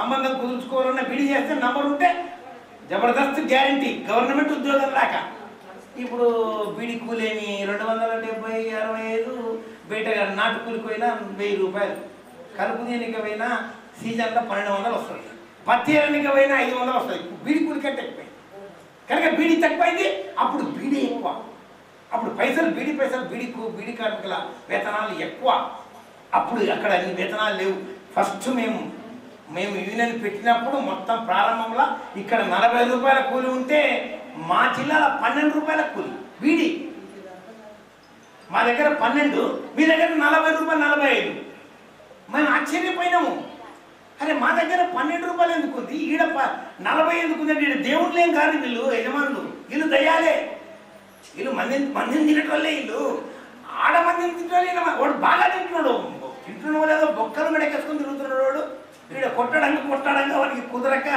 కొంత ఇవ్వాల్సి వస్తుంది పైసలు మేము అది చూసి వచ్చినాం అసలు అక్కడ 12 రూపాయల కూలి ఏంది ఇక్కడ 40-45 రూపాయల కూలి ఏంది అనుకున్నాం మరి అంత కొట్లాడిన ఉంది కదా మరి ఇంకా చాలా మంది కార్మికులు ఉన్నారు వాళ్ళ జీతాలు వెళ్తారమ్మా మీరు మేము ఏడం ఎప్పుడు మన సొంతం జిల్లా మహబూబ్ నగర్ ఎంత దూరం నుంచి మహబూబ్ నగర్ అంటే 400 కిలోమీటర్లు 350 దాటుతుంది 350 కిలోమీటర్ల నుంచి ఇక్కడికి వచ్చినాం అని ఏం చేసిండ్రు వీళ్ళని తెలుసుకున్నాం మేము ఇంకా అప్పుడు కృష్ణమ్మ డీవీకి గారు వచ్చిండ్రు అంతా యూనియన్ ఏర్పాటు చేసి కొట్లాడితే ఇప్పుడు మీకు దగ్గరకు వచ్చాను శాతం 12కు 45కు ఎంత తేడా మీది ఇప్పుడు మన 240కి వచ్చినాం 10 రూపాయల తేడా 20 రూపాయల తేడానే మీకు మాకు అంటే ఎట్లొచ్చిందంటే సంఘము కనుక ఇక్కడ ఉండే కార్మికులందరూ కూడా మున్సిపల్ వర్కర్స్ కూడా మున్సిపల్ కార్మికులు కూడా మున్సిపల్లో పనిచేసే కార్మికులకు ఏమేమి హక్కులు ఉండాలి ఈ హక్కుల కొరకు ఎట్లా కొట్లాడాలి చాలామంది కార్మికులు ఉన్నారు ఇంకా వాళ్ళకందరికీ తగిన విజ్ఞానాన్ని అందించాలి మీరు అందించాలంటే మీరు నేర్చుకోవాలి మన సంఘం పత్రిక వస్తుంది లాల్ జెండా ఒక పత్రికలో వ్యాసం చదవండి చదవచ్చు వాళ్ళు చదువు రాకుండా పిల్లలు ఉంటారు ఇంట్లో కుటుంబంతో మనం మాట్లాడుకోవాలి అట్లా మనం ప్రయత్నం చేస్తే మన యూనియన్ని బాగా అభివృద్ధి చేసుకోగలం అట్లా చేసుకోవడం కొరకు మనం ఈ సమావేశాన్ని మనం ఏర్పాటు చేసుకున్నాం కనుక మీరు చాలా ఆలోచించాలనే ఉద్దేశంతో ఇది తరచుగా ఎప్పుడప్పుడు మనం కూర్చోవాలి ఇదే ఒకసారి కూర్చున్నంత మాత్రాన అయిపోతుందనే కాదు ఇక్కడ మనకు తెలియని విషయాలు చాలా ఉన్నాయమ్మా లోకం చాలా ఎక్కువ ఉంది ప్రపంచం చాలా పెద్దది ఆ ప్రపంచం గురించి తెలుసుకోవాలంటే జీవితం మన రాదు ఇంకా పరలోకంలో పోయిన తర్వాత మనం అన్నీ చూస్తామంటే ఏం చూడనే చూడం ఏం చూస్తాం చెప్పండి? ఎన్ని కోట్లు సంపాదించినోడైనా ఇంకా సచిన్నాడైతే కట్టకట్టుకొని ఏం పోడు, అవి ఏం రావు. ఒక వస్తాడని మందిని మోసం, పెద్ద మోసం. అమ్మ నీకు ఇక్కడ బీడీ కార్మికుల కూలి తక్కువన్నా పర్వాలేదు, నీకు మోడర్న్ స్కూల్లో పనిచేసే నీవు 5,000కు 6,000కు కేజీబీలో 10,000కే పనిచేయి, నీకు ఆడ మంచిగా పట్టె మంచం వేసి పండ పెడతాం ఎక్కడ పరలోకంలో. ఇప్పుడు బతుకులేదు నాకు. పరలోకం గురించి చెప్పి మనం అంతా ఏం చేసిండ్రంటే పక్కకు మళ్ళించేసిండ్రు. వాస్తవంగా మన కష్టానికి మనిషి అందరూ బాగా బతకొచ్చు, మానవులందరూ మనుషులందరూ మంచిగా బతికే ప్రపంచం కావాలని మన కార్మిక సంఘం కాంక్షిస్తుంది. ఏమవసరం చెప్పమ్మా? నేను నరేంద్ర ఏమైనా పని చేసుకోవచ్చు, మళ్ళీ తర్వాత ఈ సుధాకర్ అన్న కృష్ణ చాలా సంవత్సరాలుగా బీడీ వర్కర్స్ యూనియన్లో పనిచేయాలి, రాజేష్ వీళ్ళంతా కూడా వేరే ఆదాయం ఇంతకంటే ఎక్కువ వేరే పనులు చేసుకొని బతకడానికి అవకాశం ఉంది కదా. ఎంతమంది బతుకుతారు? తిక్కోళ్ళు బతుకుతున్నారు కదా లోకంలో. ఎందుకు వద్దనుకున్నారు? అరే ఈ ప్రపంచం బాలేదు, దుష్ట ప్రపంచము, మనుషులు మంచిగా జీవించాలి కదా. మనుషులు ఎందుకు మంచిగా జీవించడం లేదు? ఎందుకు ఇంత కష్టాలు పడాల్సిన అవసరం వచ్చింది మానవుడికి? అంటే సంపద మీద అజమాయిషి కొద్దిమంది ఉంది. అరే ఈ వ్యవస్థ మారాలి అంటే రేపు మారుతుందే మారదా తర్వాత విషయం. అరే మారిన కాడికి మారింది కదా, మారిందే లేదా? జీవితం అది సాగు. మొత్తం మారలేదు కదా అంటే ఇంత 1000 మందిని రోడ్ల మీదకి తీసుకొచ్చి నినాదించగలుగుతున్నాం, మాట్లాడగలుగుతున్నాం. ఎవరూ రాలేదు కదా ఒకనాడు, ఎవరూ రాలేదు. ఎవరు రాని కాలం నుంచి లక్షల మంది రోడ్ల మీదకి వచ్చిండ్రు కదా. వచ్చింది కాబట్టి కేసీఆర్ 1000 రూపాయలు చెప్పి ఫామ్ హౌస్లో వండుకునే, నిద్రపోతున్నావు సార్, తాగి లేస్తావా లేవా అని మీరు కర్రలు తీసుకొని బయటికి వస్తే లేచి 1000 రూపాయలే, తల 2000 చేయాల్సి వస్తుంది. చేయకపోతే కుదరదు. ఎవడొచ్చినా చేయాలి, చేయకపోతే చెప్పు తీసుకొని కొడతారు ప్రభుత్వాలు. కనుక ఆగదా ప్రపంచం. కొత్తోడు ఎవడొచ్చినా సరే నేను తీసేస్తా, నాకు అవసరం లేదంటే నడవదు. ఆడ పైన సుప్రీంకోర్టు జడ్జి అంటున్నాడు, మందికి అంత పైసలు ఉచితంగా ఇచ్చి సోమరిపోతున్నామేనమాట. వాడు జడ్జి జీతము 3 లక్షలు నెలకు, నీవు 3 లక్షలు తినుకుంటావా? మమ్మల్ని సోమరిపోతావా? 2000 పెన్షన్ బంగారా భాగ్యమా? 2000 పెన్షన్ మనకు, ఒట్టి బియ్యము ఖాళీ బియ్యం తిని బతుకుతున్నాము. 2000 పెన్షన్ ఉచితాలు, నీకు 3 లక్షలు నీకు తురుముకాను, నీకు పెద్ద మనగాడవు, నీకు 3 లక్షలు కావాలి నెలకు, మాకు 3000 వద్దా? కోపంగా. కనుక మీరు అన్ని విషయాలు తెలుసుకునాలి, ప్రయత్నం చేయాలి. దాని కొరకు మన సంఘం ఏం చెప్తుంది? మన కార్మిక సంఘం చెప్తున్న తెలంగాణ ప్రగతిశీల beedi workers union, Kasturba Gandhi beedi union, municipal workers union, గ్రామ పంచాయతీ వర్కర్స్ యూనియన్, ఇవన్నీ మీ చుట్టూ ఉండే కార్మికులని మనం కదిలించే ప్రయత్నం చేయాలి, వాళ్ళని ఐక్యం చేసే ప్రయత్నం చేయాలి. అటువైపుగా మన సంఘాన్ని ఇంకా బలోపేతం చేయడం కొరకు ప్రయత్నం చేయాలి. అదేవిధంగా సమయాన్ని పాటించాలి. మన 12 గంటలకు వచ్చింది అని ఎట్లా పెళ్ళికి పోతుంటాం కదా, కరెక్ట్గా సమాపం. తలవాలైన తర్వాత తలవాల పోలపా అని అంటారా? మీ దగ్గర తలవాల అంటారా, తలంబరాలు అంటారా, ఏమంటారు? తలవాల పోతామా? కట్టాలి. అయిపోయాక పోతే తిన్నికెళ్ళి వచ్చింది అనుకుంటారా? ముందే పోవాలి, 4 అచ్చేతలు వేయాలి అంటారు. అంత కరెక్ట్ పోతుంది కదా. ఇది మన మీటింగ్ కదా, ఎందుకు సమయం పాటించండి? ఎందుకు చెప్పండి. పొద్దున్న చేసి తయారై కూడా రావచ్చు కదా, ఉంటాయి పనులు. పెళ్ళికి పోయినప్పుడు ఇంట్లో పిల్లలకి ఎవరు అన్నం పెట్టాలి? ఎవరు పెట్టాలి? పెళ్ళికి పోయినప్పుడు అన్నీ బంద్. అంటే మన ఇంట్లో కూడా మగవాళ్ళకి ఏముంటుందంటే మీటింగ్ అంటే ఇవేం చేస్తావు బామ్మ వంట అంటే మీటింగ్ అంటే ఏందయ్యా, నా బతుకు నా జీవితము అని ఎందుకు మాట్లాడి కదా.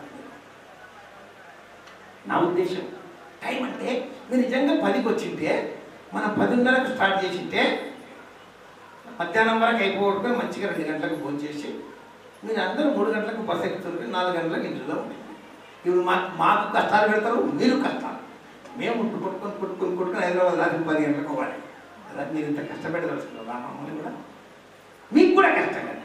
మీరు ఇప్పుడు 4 గంటలకు వెళ్ళి పెడితే బయట ఛాయ్నో ఈనో తాగి కదిలటానికి 5 అవుతుంది, ఇంటికి పెట్టాలకు 6 అవుతుంది, 7 అవుతుంది.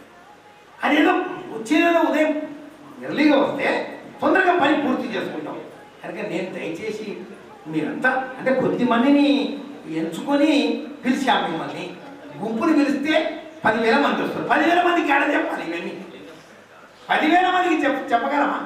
చెప్పనీకి రాదని మేము కేవలం 100 మందిని పిలిచాం. మీ 100 మంది 10,000 మందికి చెప్పాలని. ఇంకా మీ 100 మంది వినకపోతే ఇంకా 10,000 మందికి ఎవరు చెప్పాలమ్మా? అందుకే మీటింగ్ నడుస్తుంటేనే ఒకటే పని ఇస్తాం. బహిరంగ సభ నడుస్తుంది. అరే మనం పిలిచినాం మన సంఘము, అది ఎట్లా నాకు అర్థమైతే లేదు.